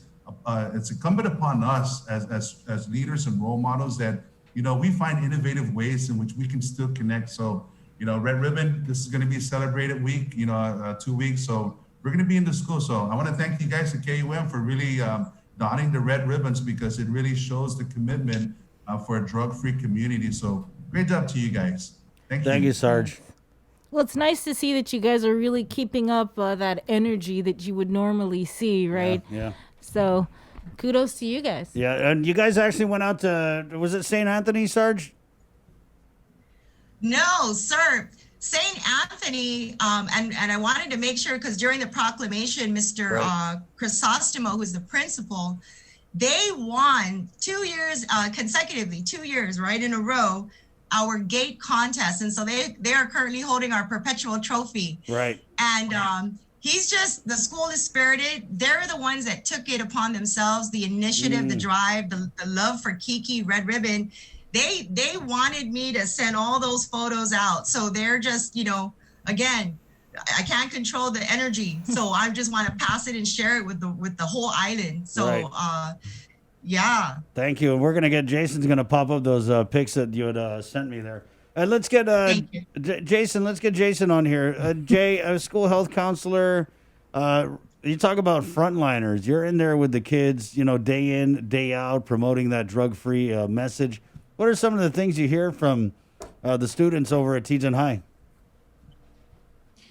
Well, like what Sergeant Karina was actually talking about, and Sergeant Tapao, because of the COVID, it's been a real challenge, not only for Teton High, but for a lot of the schools. And we just actually had a training a few weeks ago for all the school counselors to try our best to actually work with the teachers, not only the teachers, but with families. Because of the fact of all the virtual reality going on, how are we going to get into, the homes and help all these kids, especially if they're having problems, and it all starts at home, like, the saying goes. So we were actually trained on checking out with teachers to make sure that the students are if their grades are okay, because once the grades start falling, and we know this, and, as parents, if something's not right with the grades, it's going to lead to something else. And it's our job as school counselors to go in there and, talk to the kids and even the parents, just inadvertently say, hey, mom, dad, how's Johnny doing? Or do you notice anything? Or, things like sleeping habits, eating habits, or even because of the COVID, it's a real shocker with what's going on with the virus, and things that we see every day, the numbers going up, and it affects all of us culturally, because, one way or another, somebody's going to know some way that this has affected. And it can lead to things like that, like drug use, because of the feeling and the emotions. So that's where we come in and we step in and help, because, and I will always remember this, what Sergeant Tapao would always tell the crowds before, you see something, you got to say something. And it's a real challenge, you know, for us now because of our situation. So we got to think out of the box a little bit more aggressively, like Sergeant Karina was talking about, and how we can actually reach out to the kids. You know, and then that's what we do. Thank you, Jace. Sarge, so we're kicking it off here. Can you kind of run through some of the activities you guys have planned for this week? So for this whole week, it's going to be a couple of education outreaches that are going to be going on for the schools that are requesting. We have pushed out the information to some schools, but again, it's really optional, no obligation, but hope to hear from them. One of the biggest thing that I wanted to say is there is the nationwide Red Ribbon contest. We've never ever joined a nationwide contest because we always would just, you know, we're very local, right? We just do our own contest within. And I am happy to say that that was also an option for teachers if they have time, if their students have time, what have you. I'm happy to report that JFK, which is my Islanders graduate. Okay, I won't say the year, but Geckos. Mr. Hernandez, who is a high school teacher, was reached out to me and was very interested in the contest. And he was even questioning me, he goes, "Are you sure, Sergeant Andre, that Guam is able to join this contest?" And I was like, "Sure, sir. I read all 5 or 6 pages of the official rules of the national contest, and we do fit in a region there somewhere, and we do, Region 4. And happy to say that one of his students, Miss Bianca Borja, submitted a photo with her family, and that was one of the photos I sent you, Mr. Chris. And the Nationwide Red Ribbon organization accepted her photo. So we're excited about that. And I'm hoping to hear other schools participating in it as well. So I'm like, yes, we're going to go also for next year. For this coming year, actually, we are going to, Sergeant Tapao and Mr. Cruz, we're going to try and be the ones to actually set forth with the new theme for next year. We need to think of something creative. Right on. And also, if I may real quick, you know, Sergeant Andre and I are part of the Thrive Coalition. Right. You know, we were also aligning something alongside Red Ribbon, and that's pretty much a Spirit Week to commemorate the drug-free awareness and everything. So, you know, hit up the Thrive Coalition Facebook page. You know, hit us up for more information and how you can get your schools involved too. With this initiative for you know, a drug-free community. You know, again, these are unprecedented times, and you know, we want to thank everybody who's making this possible. Jason, you know, Mr. Cruz from Teton High, DOE, and of course all the Red Ribbon Committee, especially the media outlets. Thank you guys so much for really driving home the message of a drug-free community with KUAM. And you know, we're going to be bringing some new things out into the community. But, you know, we're going to be out there, and, you know, speaking of JFK, you know, I got to say something about Mr. Cruz here, number 44. You know, I played opposite side of him, and every time I see him lining up in the I formation, I'm like, oh, Lord, here we go again. Buckle your shoelace, because we're in for a ride. Jace, you know, every time I see you, my brethren, you know, you are the man, you know, and, you know, those kids that are listening, the students of Mr. Cruz, those of you who don't know that, Jason Cruz was one of the baddest, to leave it there, fullback, running back, utility player that FD ever had. By far the best bruising back I went against. So it was an honor playing opposite side of him. You know, I hated it, although I enjoyed it. It was either, you know, you sink or swim when 44 was on the line. Well, yeah. Jason, sounds like you got to watch your back around Sergeant Tapao. He's still holding a grudge. And now it's all just bodybuilding now. It's all bodybuilding. It's all bodybuilding. Yeah. He was a terror. So, you know, he was one of the best. So, you know, it was a privilege and an honor to play opposite side of him, you know. There was no greater feeling than getting run over by 44. So. No greater feeling. All right, getting slammed. Thank you, guys. And again, this is brought to you by our friends of the Thrive Coalition, where, again, as you see here, it takes a whole village to raise healthy, drug-free youth. I love your energy, Sergeant Andre. I love that you're so excited. You've been on my dogging the last month prepping for this, and I just love it. I love it when you see people out there who you have to get that message out to the youth. It's so crucial because the drugs and I mean, talk about the other pandemic, right? It's real. It's so real on this island. And to see that Exactly. people like you guys are out there, I mean, it means so much to us. So thank you. Thanks, guys. Thank you, Chris. Thank you very much. And Thrive Coalition, Kathleen, Mrs. Kathleen Uggan, again, for providing us with this media coverage for the whole week. I mean, for the whole month that you all have accepted us to come in. We're truly appreciative of it and very humbled. And I'll tell you, if we were going back into the schools, I mean, that's all that we're doing is pretty much motivating our youth, encouraging them, and letting them know that we are here for them. And don't be afraid to say something. And just like, and if there's one thing I need to add on too, with Sergeant Paul Tapal's wonderful saying, which I've heard of this from my first Sergeant John Pangolin a long time ago. Parents have to parent up because this is our responsibility, our children, and we need to be there for them. And now more so than ever, it's sort of unusual times, but this is times as well, even if we're facing the difficult problems of COVID. The parents now have a lot more time with their children, and maybe we can reconnect and just find that balance, that common ground once again, and love your children because they just need love, right, Chris? Everyone just needs love. That's it. Everybody. Yep. Spread the love. Everybody. Thank you, guys. Thank you.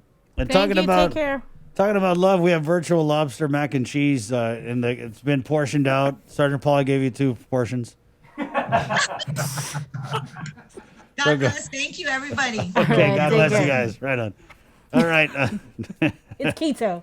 Yeah, it's keto. 9:15. Let's just jump right in back into the KUAM News Zoom room.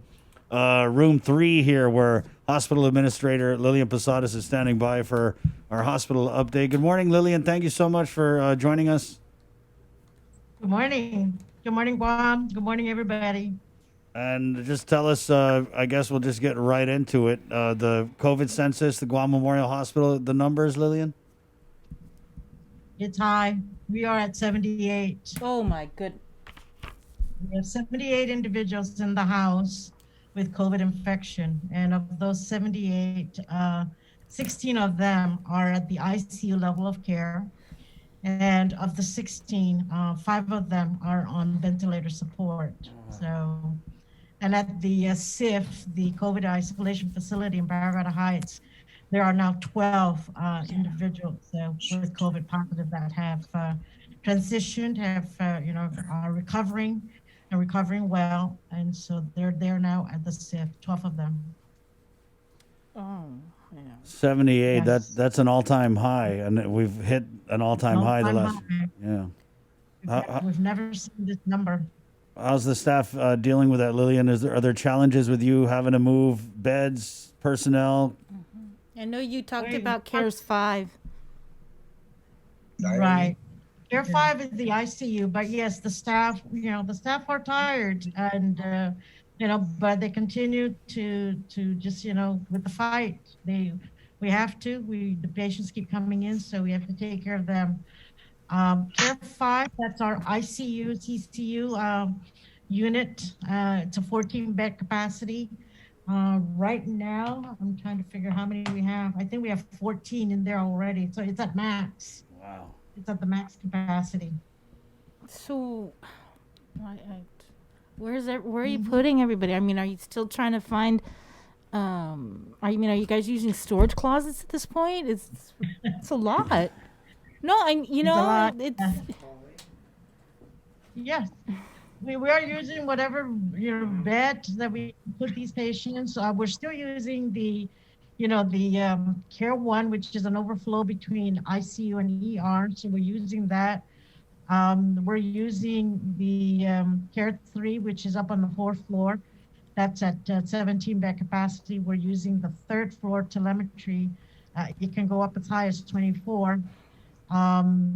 So we're using practically, we're even looking now to see if we can move all the non-COVID patients here over to the CIF in that one area, and just of course put barriers to protect and separate the COVID and the non-COVID, use that for overflow of non-COVID, so we can then open up an additional area, an additional floor for COVID. How many non-COVIDs are there? What's that? How many non-COVID patients are there?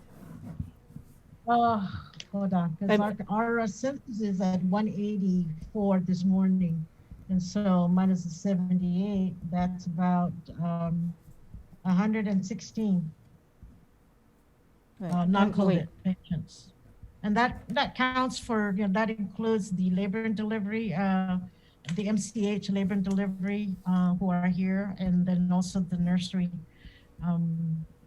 So that's all who are here in the hospital. 184 is what we have. I don't know. I remember looking at your website, and what was the capacity on the website, Bree?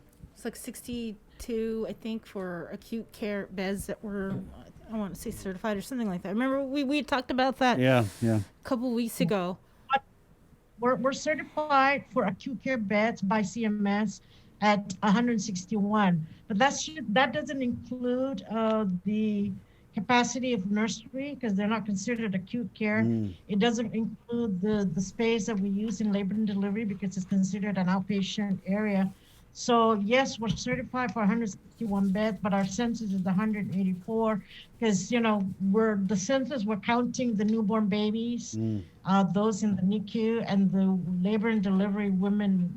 We count them as part of our census, although the beds they occupy are not counted in that 161 bed capacity. So that's why we're over that number. Wow. Lillian, just a couple of things. We had a comment here wondering about the hospital tents, and then I also wanted to ask about the morgue capacity as the deaths keep coming. I know that you told us that reefer container that they constructed back by the ME was during the first wave, that you're already using that. So where are we on those two issues, the hospital tents and the morgue capacity?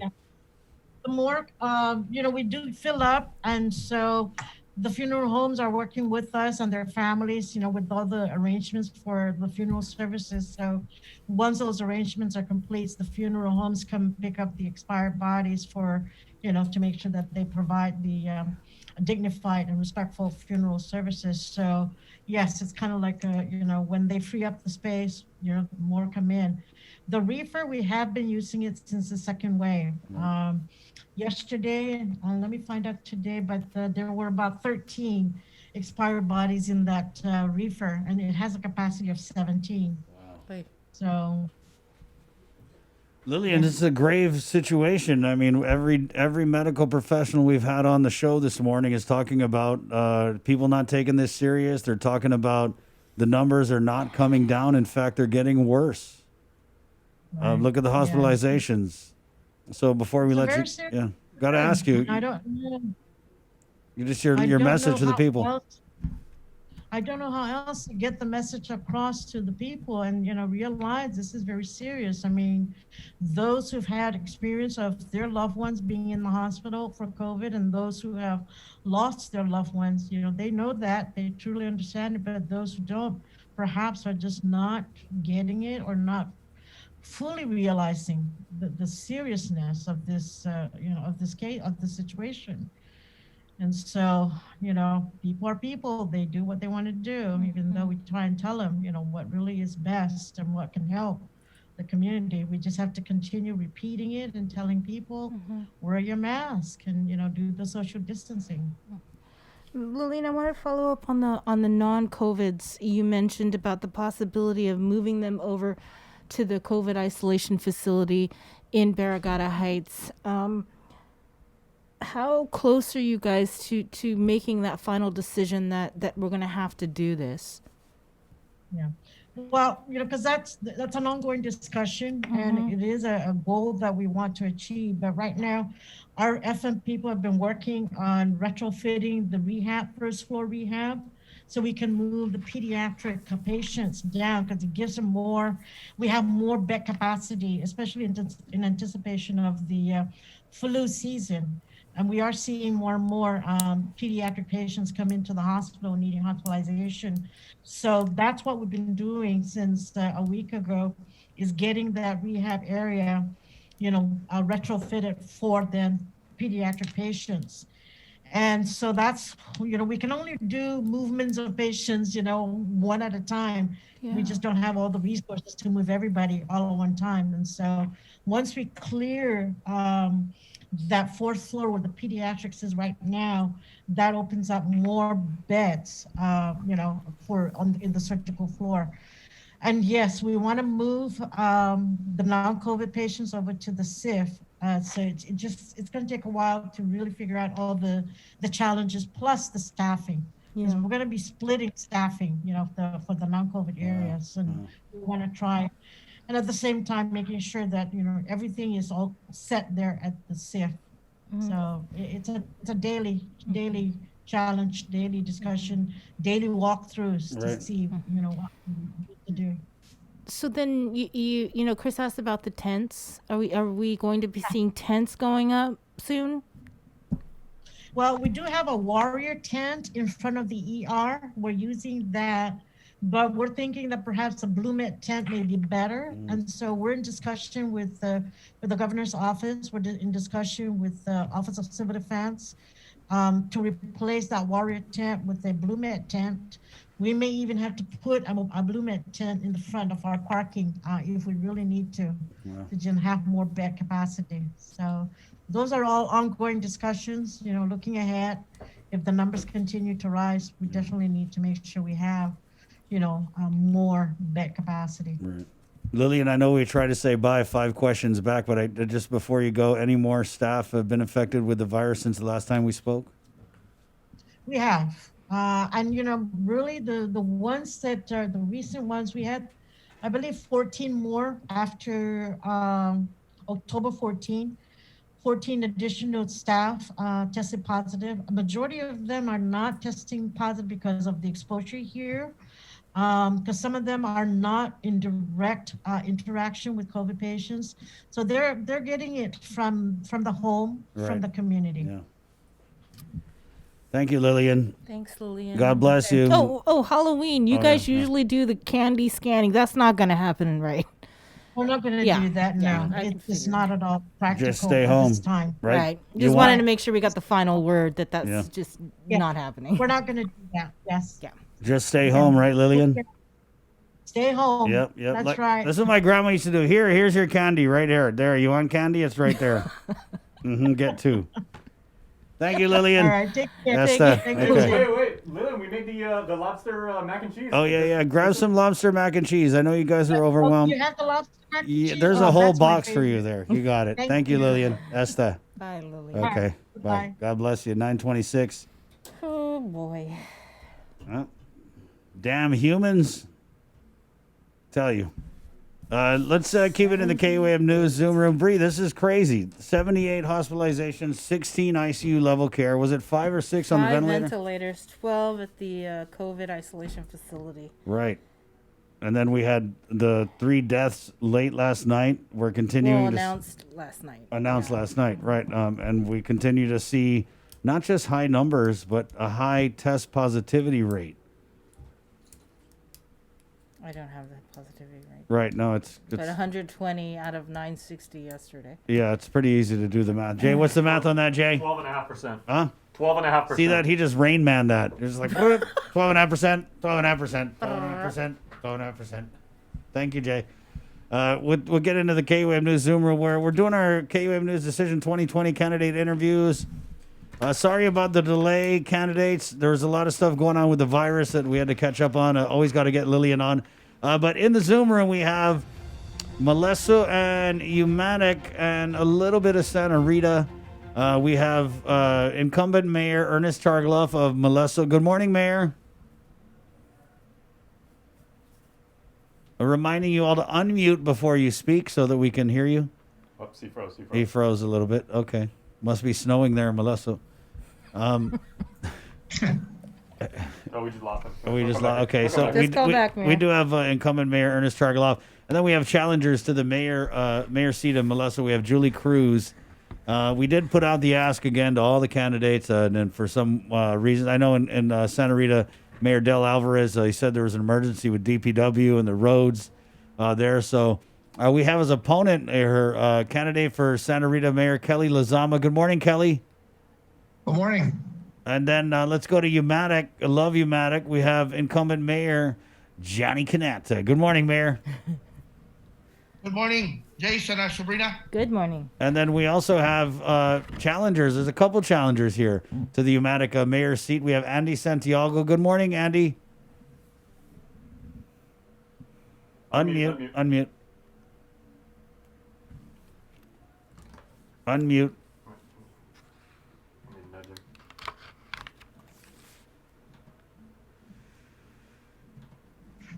Good morning, Andy.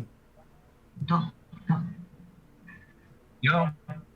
Good morning. Good morning. And then we have another challenger. Boy, everybody wants to be Umatic mayor. A challenger, mayoral candidate, Gilbert Uggan also. Good morning, Gilbert. Good morning, sir. Okay, are you guys ready? Mayor Ernest, do we have you now? Good morning, Mayor.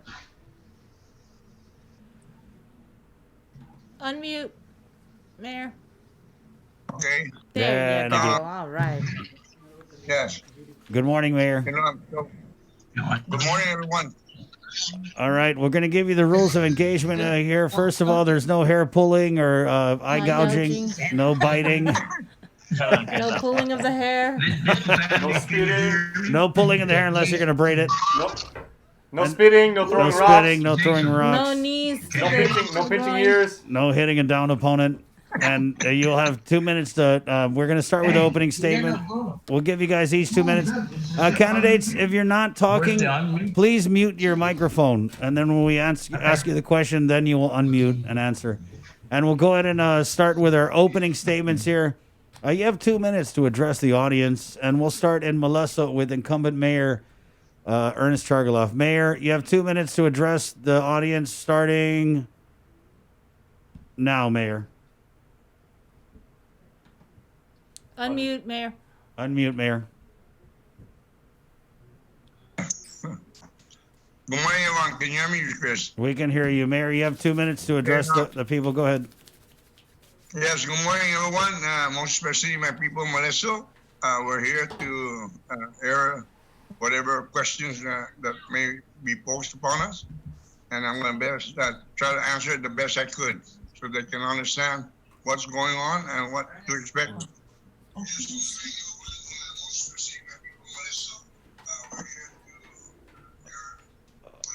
Okay, thank you, Mayor. You done?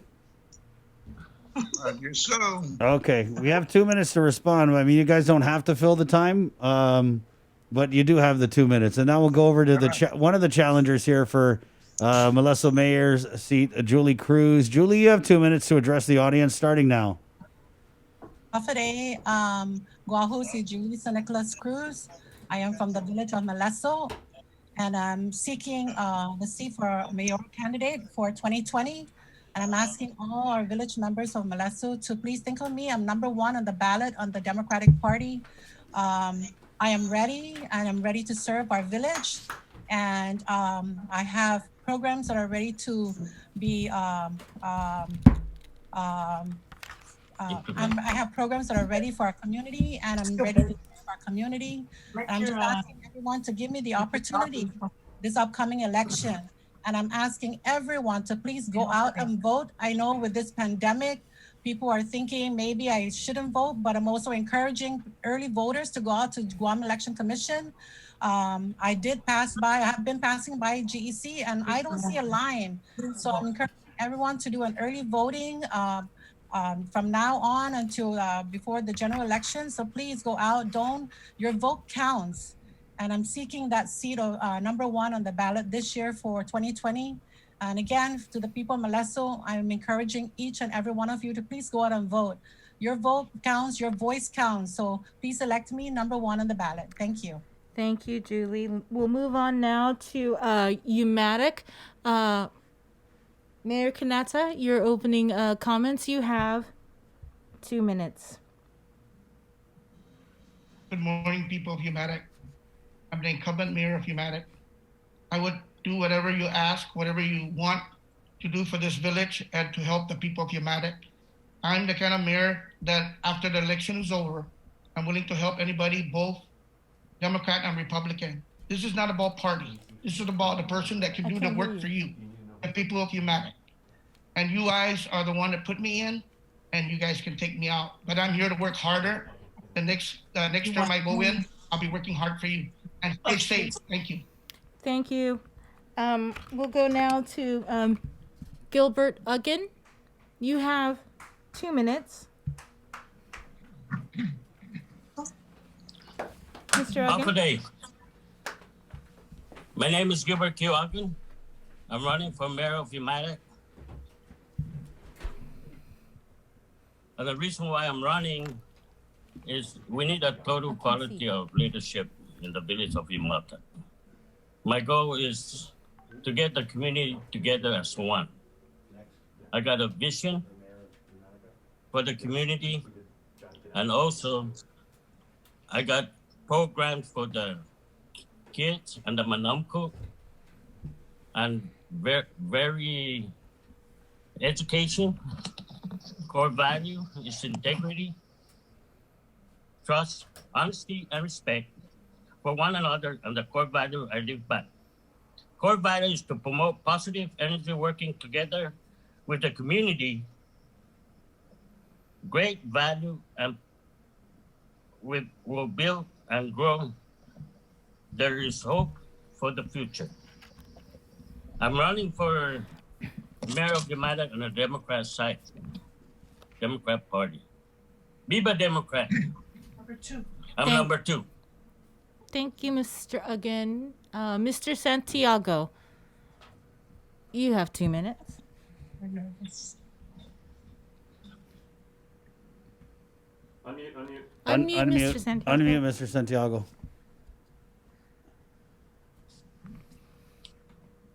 Stefan, unmute. Yeah, the button. Unmute, yeah. Okay.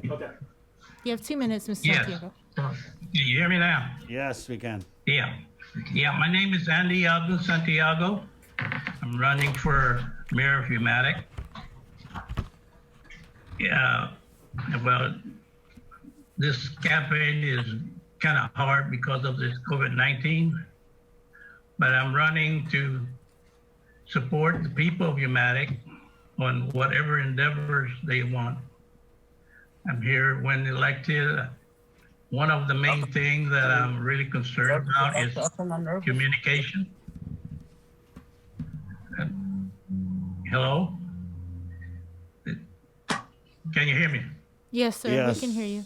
Yeah, communication is one of the biggest things we got here, and we need to run the community with more communication. And in that case, we need to have our quarterly community meetings to hear people's concerns and keep them updated on what's coming up, new events. And I would utilize some of the buildings that we have, especially the school, for our recreational and educational activities. And I want to promote competitive sports such as basketball and baseball. And we have problems that we need to work on, like for our community, our cemetery that's eroding.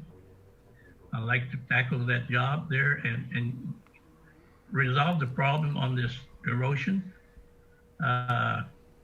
Our village needs more beautification, like, for example, Thank you, Mr. flowers. Santiago. Time's up. I want to ask the candidates there, please be respectful and understand that when the other candidates are speaking, you need to mute your microphone so we don't hear your conversation, because we're trying to hear what the candidates are saying. Okay. Thank you. And so our final candidate in Thank you. Santa Rita, Mr. Lizama, you have 2 minutes for your opening comments. All right. Thank you, Jason. And Havade, Tato Santa Rita. My name is Kelly Lizama, Pamilya Cambu. I am from Santa Rita, and I'm asking the people of Santa Rita to give me the chance to be your next mayor. I'm retired from the United States Air Force and also retired from the federal program, MWR Guam. I have a degree in bachelor's, business administration and majoring in management. and I will focus my knowledge, my training and ability to make Santa Rita great again. It's not an easy road to travel on, but if we start something, let's finish it with a bang. And all we need to do is to work harder and also work smarter, because there's a lot of resources out there to use to make our village great again. Thank you. Thank you, Kelly. Was that everybody, Bree? Yes, that Okay. was everybody. Next question. What do you feel are your village's biggest issues, and how will you address them? You have 2 minutes to respond, and we'll go ahead and keep it in Melissa with the incumbent sitting mayor, Mayor Ernest Chargaloff. Mayor, 2 minutes to respond to the question starting now. Please unmute. Unmute.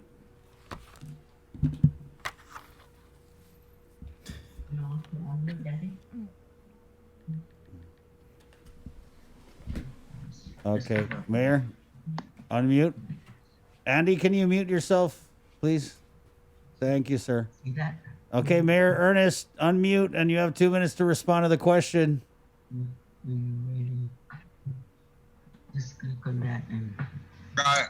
you hear me now? Yes, very good to hear you, Mayor. So you have 2 minutes to respond. Right. What? Go ahead. Yes, Chris.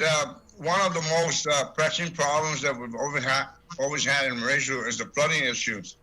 I've been working on those things, and I'm working with the governor's office to acquire properties to address the flooding issues at the Barcinas problematic area. My recommendations were a part of the federal report. So, I work with DPW to ensure that the culverts and the canals are cleared of any debris, so that it'll avert and mitigate the adverse impact that the flooding, that the flood waters bring, debris that cause the waters to rise and go into people's homes and to the yards. I've been working on that as much as I can with DPW. DPW is very essential with the equipment that they have and the personnel to run those equipment. I'm addressing that as, and also I have other programs that I need to implement, but I need to save the money for them, because you cannot just do anything you wish without the funding.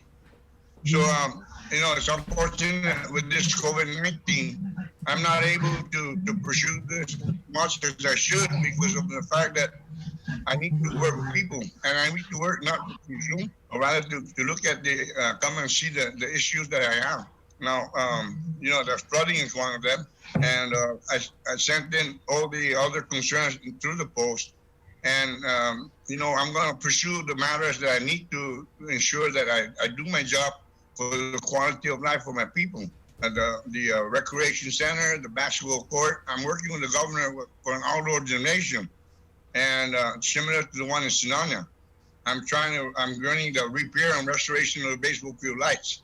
I'm working on fixing the problems within the park, repairing the dock on the pier. I'm doing everything I can, Chris, given the funding I have. Thank you, Mayor. And, it's easy to conjure up ideas, but you need funding behind it. So I have the ideas. I've been saving money to address these issues. Thank you, Mayor. Time's I've got up. my limited payment funds. Thank you, Mayor. Time's up. Julie Cruz, who is also running for mayor, Melissa, you have 2 minutes to respond to the question. Today, Chris and everyone on the Zoom, and to the people in Molesto, I do agree with the mayor that the flooding is an issue with our village. But also, as I campaign through the village, I've heard a lot of people that what we are lacking in our village is programs to keep our young generation, our Manamco busy.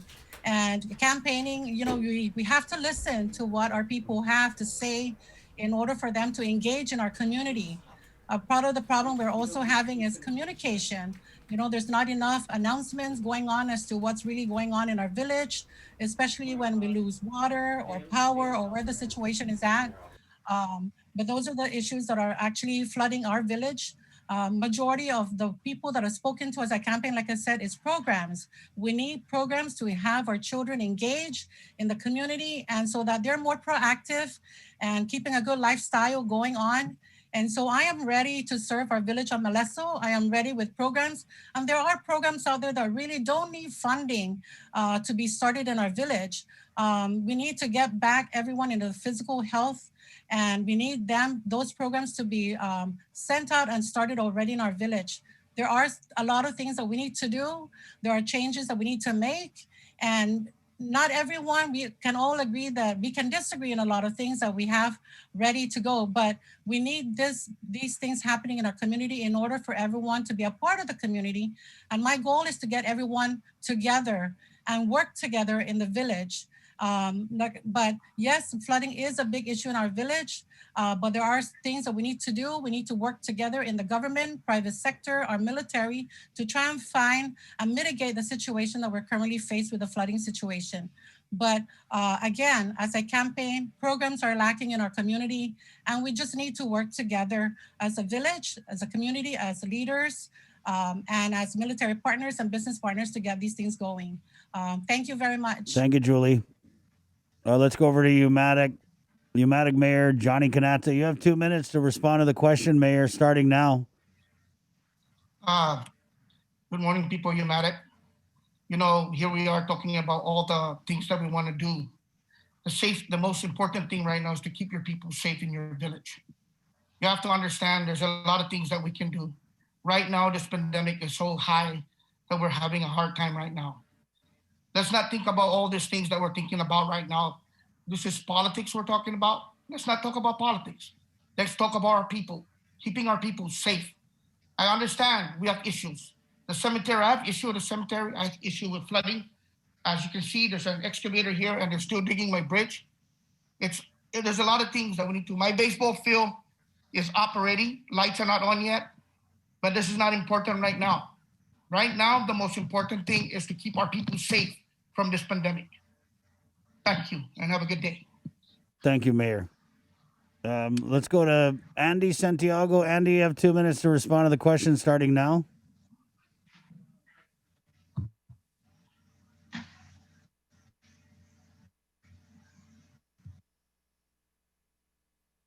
Andy? Yes. You have 2 minutes to respond to the question. Yes, I can hear you. The question is, what are the biggest issues facing your village, and how do you plan to address them if elected? 2 minutes starting now, sir.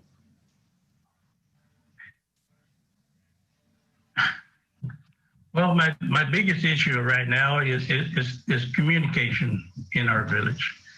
And, you know, without the good communication, people don't know what's going on. And I like to bring that up because the fact that, you know, it's very scarce. Like we say, getting people notified and getting the word out to the people is a big problem here. We don't know till it happens. And there's other things, our sewer system, about 40 homes are not without any sewer services.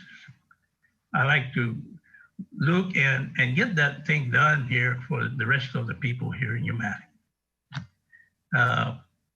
As far as all the other problems we have, the erosion, the flooding control, that will work on to it. I would also like to promote that we get involved with this Liberation Day parade. You know, it's very sad that we're not getting involved in honoring these people who liberate us during the Japanese occupation. And like I said, I serve our country for 22 years in the United States Navy, and I'm ready and willing, and I'm proud and honored to serve my people of Umatic. Thank you. Thank you, Andy. Gilbert Uggan, you have 2 minutes to respond to the question starting now, sir. Unmute.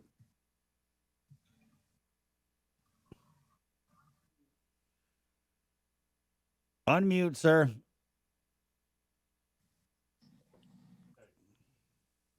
You have 2 minutes. Yes, sir. Yes, sir. You have 2 minutes to answer the question, sir. Okay, yes, sir. Thank you. Thank you, sir. Yes, sir. I want to bring the first issue I want to do is bring the community back together as one people. I got so many issues that, if I list it down, it's going to take more than 3 minutes. But the main issue I want to do is to get the kids involved, the Manamco, and to push and restore the FQ Sansi School. Because I could use it for tourism. I could use it for any education for the kids. And also our sewer lines. I want to connect most of our residents into the sewer line, especially the mayor's office. It's not connected to the sewer line. The other thing is I want to bring the Bolaños spring water. We used to have water all year round, but it was stopped because they were changing the pipes because of the lead, but never restored back. That's the main issue I want to bring back too. The flooding, erosion, and also the indoor and outdoor gym. The kids don't have anything to play with but the basket court. When it rains, there's no sports going on. The other issue I want to bring back is the culture. With the school restored, I could use the building to demonstrate culture for tourists. And also the agriculture. We got plenty of property here in Yamada that we could use for agriculture. It's government land. And we could use it. But we have to work with the government and also education. The most important thing with the pandemic is going to take at least a year from now. Thank to you, get Gilbert. everything back to track. Thank you, sir. Time's up. Let's go over to Santa Rita. Kelly Lazama, you have 2 minutes to respond to the question starting now. Thank you. Yeah, there's going to be problems everywhere and in any village. But one thing that we do, if we can resolve some of them, is bringing in programs, like programs for the youth and the sports. The Santa Rita used to be great in sports and basketball and baseball. And, we need to give the tools back to the kids and give them that resources so that they can progress in their schoolwork in middle school and high school, and especially college. There are our future leaders and generations for our island. We also, everybody's addressing the covered gym. Everybody needs a covered gym, and all you need to do is, find the resources. There are grant programs out there, but it's not going to be given to you. You have to do the research and work for it to make it happen. We're seeing the pandemic, and everybody's complaining about internet, and all the household goods or households in our villages don't have internet. So one thing that mayor office should do is provide that for all the kids that, they can come over to the mayor's office and use the internet for school programs. I mean, centralizing it in the mayor's office is one thing that we should do. But every programs that we have and we can come up with, you have to work harder for it and do the research and make it happen. If you start it from the beginning, make sure you finish it and go out with a bang. Thank you. Thank you, Kelly. Sabrina Salas Mantanani has your next question. Sabrina? I think it's admirable that you all have your different suggestions and programs that you would like to implement. But currently the pandemic, what it really has shown is that there's so many new additional responsibilities that have been given to mayors. And having said that, do you feel that your mayor's offices, if elected or incumbent, are adequately funded to continue to provide these additional resources as a result of the pandemic? And if not, what will you do to petition, the legislature to provide additional funding? And we'll start with, sorry, I don't have my glasses on. I got it. I got you, Bree.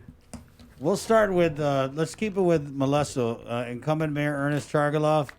Mayor Ernest, unmute. Fan before you answer. Unmute, Mayor Ernest. Unmute. Thank you, Mayor. You have 2 minutes to answer the question after you unmute, because you cannot answer it while you're muted. I mean, you could, but unmute, Mayor. Can you hear me now? Can you hear me now? Yes, sir. We can hear you. Chris. We can hear you. Can you hear sir. me? 2 minutes, sir. Okay. For those that are aware about funding for all these sports programs, we have a limited gaming funds that are limited because we're shared with three different entities. So we get the funding and distribute it to each mayor's office, and we use the funding as promoting the sports programs, the baseball, soccer, basketball programs, and through the years I've been sponsoring and providing uniforms for these teams. So the soccer teams are comprised of different age groups, as well as the basketball. So I have the coaches that reach out to me, and I provide the funding to ensure that these kids participate. The funding is also used for other matters, for recreational facilities, the upkeep and the maintenance and the repairs. So you can only use 50% of that funding for those facilities, but 50% to sponsor the sports. So the sports program, when they participate in an island-wide league, those soccer teams are being sponsored by the Mauricio office to ensure that they meet the entrance fees involved and all the other administrative costs. So I'm doing as much as I can, given the funding. In addition, if anything, we use the community funds that my council and I get together to try to get funding to augment or kind of supplement my funding. So it's up to my council members to incorporate what ideas they would want, what programs they would like, and reaching out with people. I need the people to tell me what they want. And, when we have meetings, sometimes when we have town meetings, it's very sparse. So you can announce all you want, but will the people come? So as far as reaching out, we've done everything we can to try to disseminate the information to get the public informed. But when we do have the meetings, sometimes it's sparse. I don't know if it's apathy or whatever the reasons are. But we can talk about everything, that we have plans and programs. But I need my council members to introduce these concerns, and I need the people to bring it to our Thank you, station. Mayor. Thank you, Mayor. Time's up. Julie? Hi, thank you. If I understand the question correctly, you asked about if there's enough funding with this pandemic that the mayors either need or we can put into when seated. Actually, we don't have, there's not enough resources given to, I believe, to our village. There's not enough funding. And I think we need to work together with our legislature, our elected officials, our governor, lieutenant governor. We need to come together. With this pandemic, I don't think there's not enough outreach program in here in our village that's happening to alert people regarding the pandemic and what we need to do. I mean, I see people driving to the stores back and forth, getting their needs. I go and get my needs once a week if I can, but with this pandemic going on, we need more funding to at least be allocated to the southern part of our village. I don't believe that there's enough funding for the village to do what they need to do during this current pandemic. I mean, I had to reach out to some organizations to bring even the sustainable produce down here because I see it happening in Barrigada. And so when I saw that, I reached out to the Guahan Sustainable to bring it down. And thank God it was brought down. It was brought onto Yamatic when we had people avail for those services. But I believe that we can work together to bring more funding in to at least be allocated to the mayor's office so that we can do more outreach announcements, letting people know what's happening with the pandemic, how we can help, how can we work together, what we can do to mitigate this virus by protecting ourselves. But we need to work together. And I believe there is not enough funding. And I wish, and again, when seated as mayor and elected as mayor, that this is one thing I would do is reach out and work with our senators, our candidates, our governor, and all our business partners to see what we can do to help our people in Molesto. Thank you. Thank you, Julie. Mr. Lizama. Yes, the mayor's office are underfunded. The president council or the president employees that are there, they're going out doing what they need to do to provide, but also, they need to be safe. I mean, I think the what they can do is, look at the mayor's councils and restructure that office, and bring that some of the extra expenditures that are being set up in that office back to the village, because that's the reason why the mayors are there, is to make sure that they provide whatever needs to be done with this pandemic. I mean, it's hard to really try to fight this pandemic, but the only way we can do it is going through our personal protective equipment, wearing a face mask, and educating our villagers. It's the only way you can do communication, flyers and everything else. But you can't really hold a gun to the people's head just to do what they need to do. But if you educate them, I mean, I think it'll be a bigger step than just trying to make ends meet. Should be it. Thanks. Thank you, Mr. Santiago. Let's move to you, Maddox. Mr. Santiago. Unmute, sir.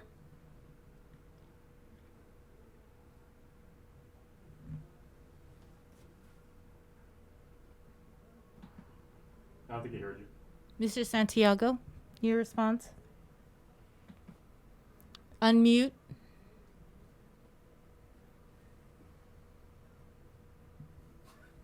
There you go, Mr. Santiago.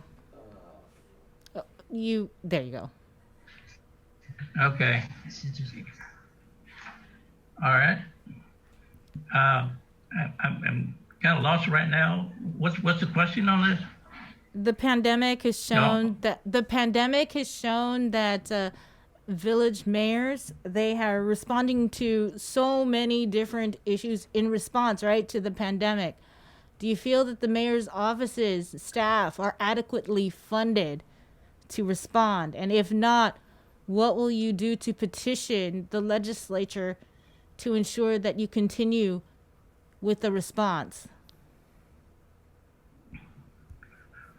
Well, this pandemic has really put everybody in a big bind right now. Our limited movement,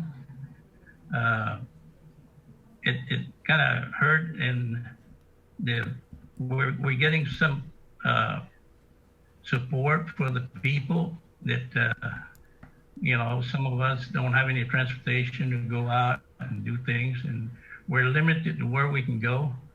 Fundings, maybe we can provide more fundings for the people, for the mayor, so he can go out and do things for the people of Umatilla.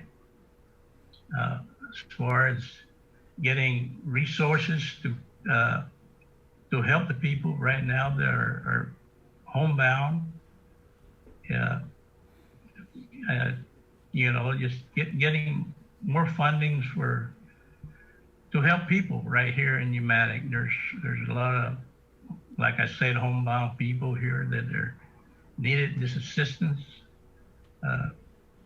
Funding would be very well appreciated for these people here in Umatilla.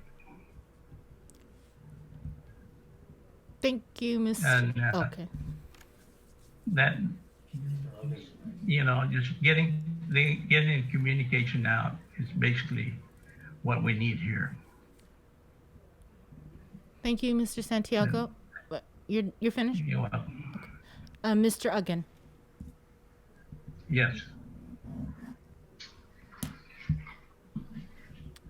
Unmute, Mr. Uggan. You'll need to unmute.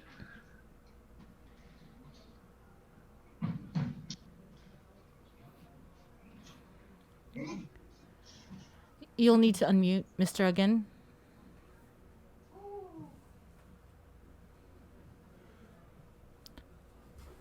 All right. Let's... Mr. Uggan, you gotta unmute before you talk. We cannot hear you. Yeah, you'll need to press the button. There you go. There you go, Mr. Uggan. Okay, I'm here, man. Okay, first thing I want to do is, I just want to thank the mayor for distributing all these food commodities to the village. Wait. And I want to make sure to thank him and his staff for doing that. Okay. And I want to, the first thing I want to talk about is funding.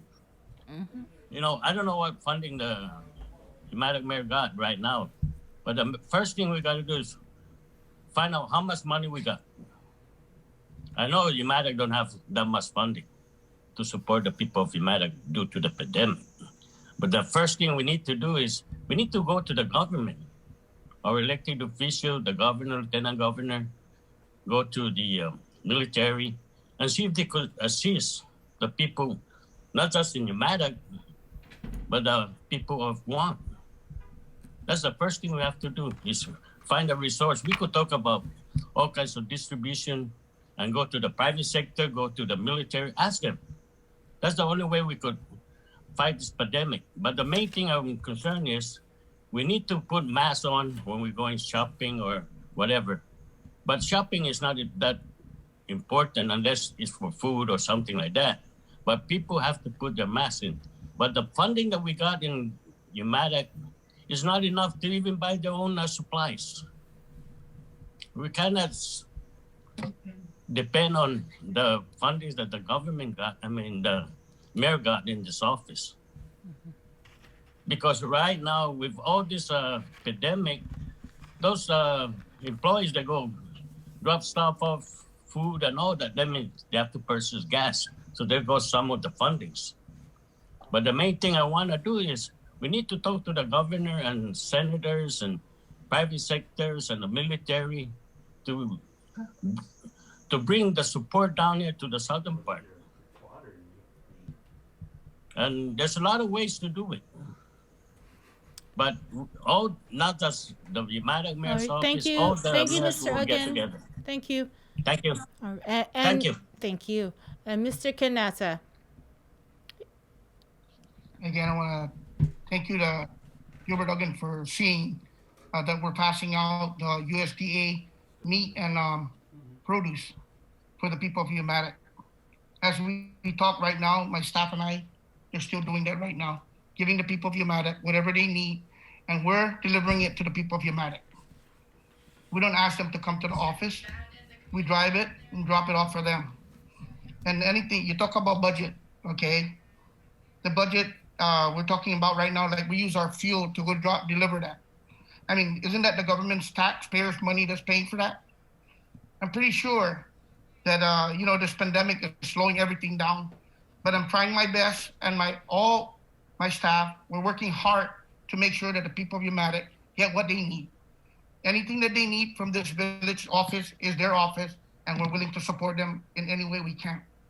Thank you. Thank you all very much. We reached the end of our program, so we are now going to. Yes, we're now going. Yes, Chris. Did we get to Mayor Ernest and Julie? Yes, they were the first ones. Okay. Right on.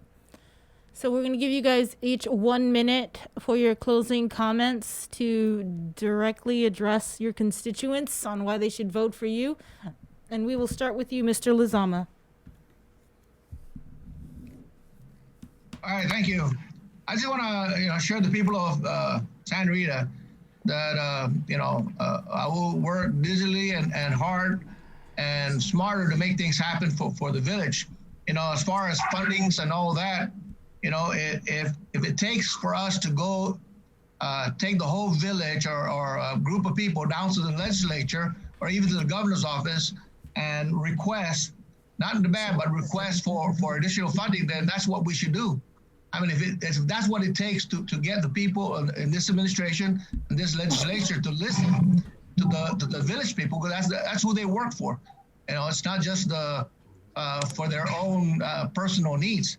I mean, I will go all out and like I said, work harder and smarter, and I will make sure that the people of this village, or Santa Rita, will be informed of all the things that are happening within the village and all that. Give me the chance. I will work hard, and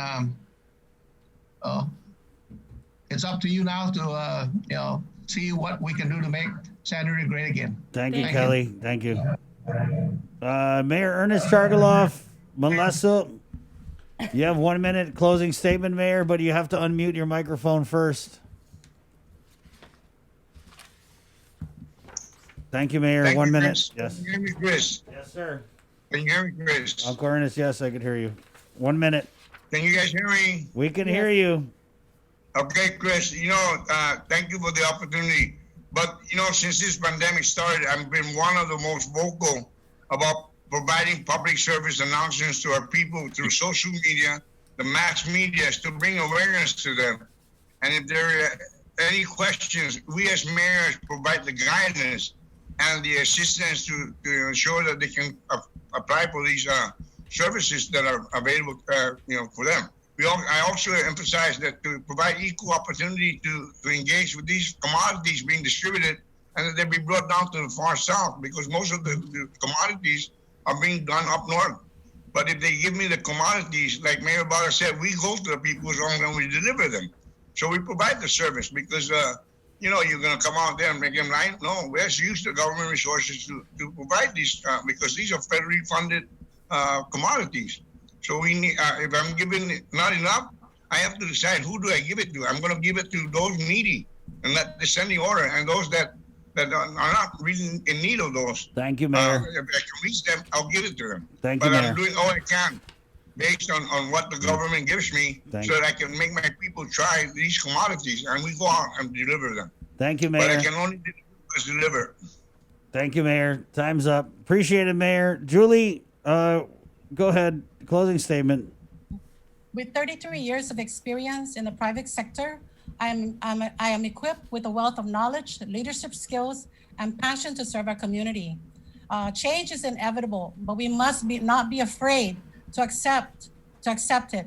Let us not be complacent with what we have today. I am prepared to listen to your needs and intend to do so with a humble heart, transparency, in order to make a greater stride in our community. To the people of Molesto, I'm encouraging you all to go out and vote on election day, or take advantage of the early voting. I am number one on the ballot for the Democratic Party of the mayor's side, and I'm asking you to please, I am not afraid. I am ready to serve you with a humble heart, and I'm ready to take that challenge. So please come out and vote.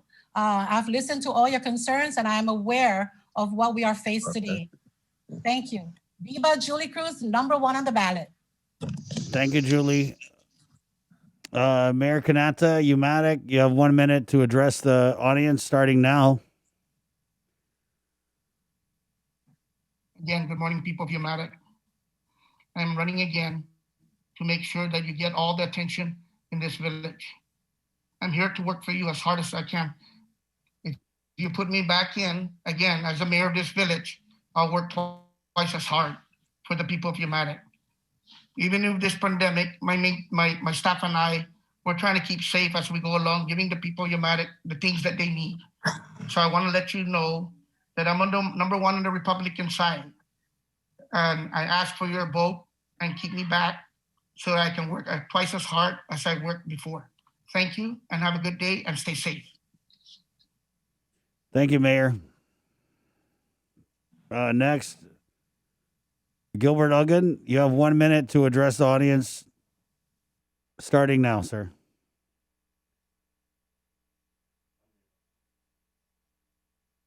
Morning, Total Mata. Together, we can ensure to bring back as one people the citizen of Mata.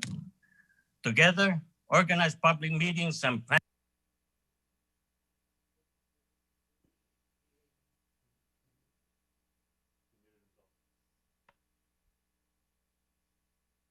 and others organization is together establish a culture and collaborate opportunities and change and resource. Together, build and grow a brighter, safer, and healthier future for our community as one in Umatic. I'm number two in the Democrat Party. Please don't forget to go out and vote. Thank you, Jesus Malasi. Thank you, Mr. Uggan. Andy Santiago, you have 1 minute closing statement starting now.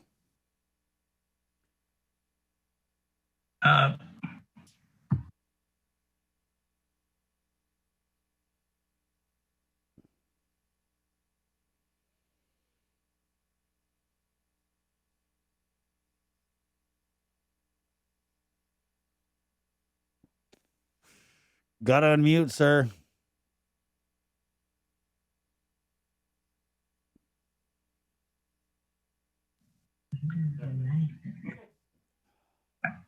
If elected as the mayor of Umatic, I would unite and improve the quality of life here in Umatic. I will be more transparent to the people here. I would hear all their concerns, and I will work for them. Like I said, I've served my country for 22 years, and I'm ready and willing to serve you, the community of Umatic. I'm number one on the ballot for Democrat. Please vote for me. Thank you very much. Thank you. Bree, was that everyone? Oh, you got Kelly? You got Kelly? Okay. Okay, thank you. Everybody, Mayor Kanata, Mayor Chargaloff, and our candidates for mayor, thank you so much for your time, and good luck. Thank you. Be safe. Algamas. And Jason, be safe. Mayor, there's virtual lobster mac and cheese in the Zoom room. If you guys want a balutan some, it's the last, so you guys are the last. Go ahead, and we packed it up for you guys. Thank you. Okay, don't let it go to waste. That's Jason's recipe. Okay, Esther. All right. Take care. That was fun. Good times there with our mayor candidates. We got to do a drinking game. Every time I say unmute, you guys take a shot. Dude, people are going to be blitzed. What do you think? Bree, good job today. Good job. Joe, sir, good job. Jason, good job. Kengineer, Master Control. To those of us out there who are still taking this pandemic seriously, good job.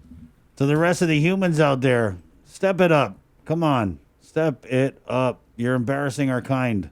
Let's do better, Guam. That's why we got this day today, to do better. 1016, the show has been proudly brought to you by Carrier, IT&E, Calvo Enterprises, and the Thrive Coalition. My name is Chris. I'm Sabrina. Está. Adios. Right on. Thank you, guys. Be safe. Wash your hands.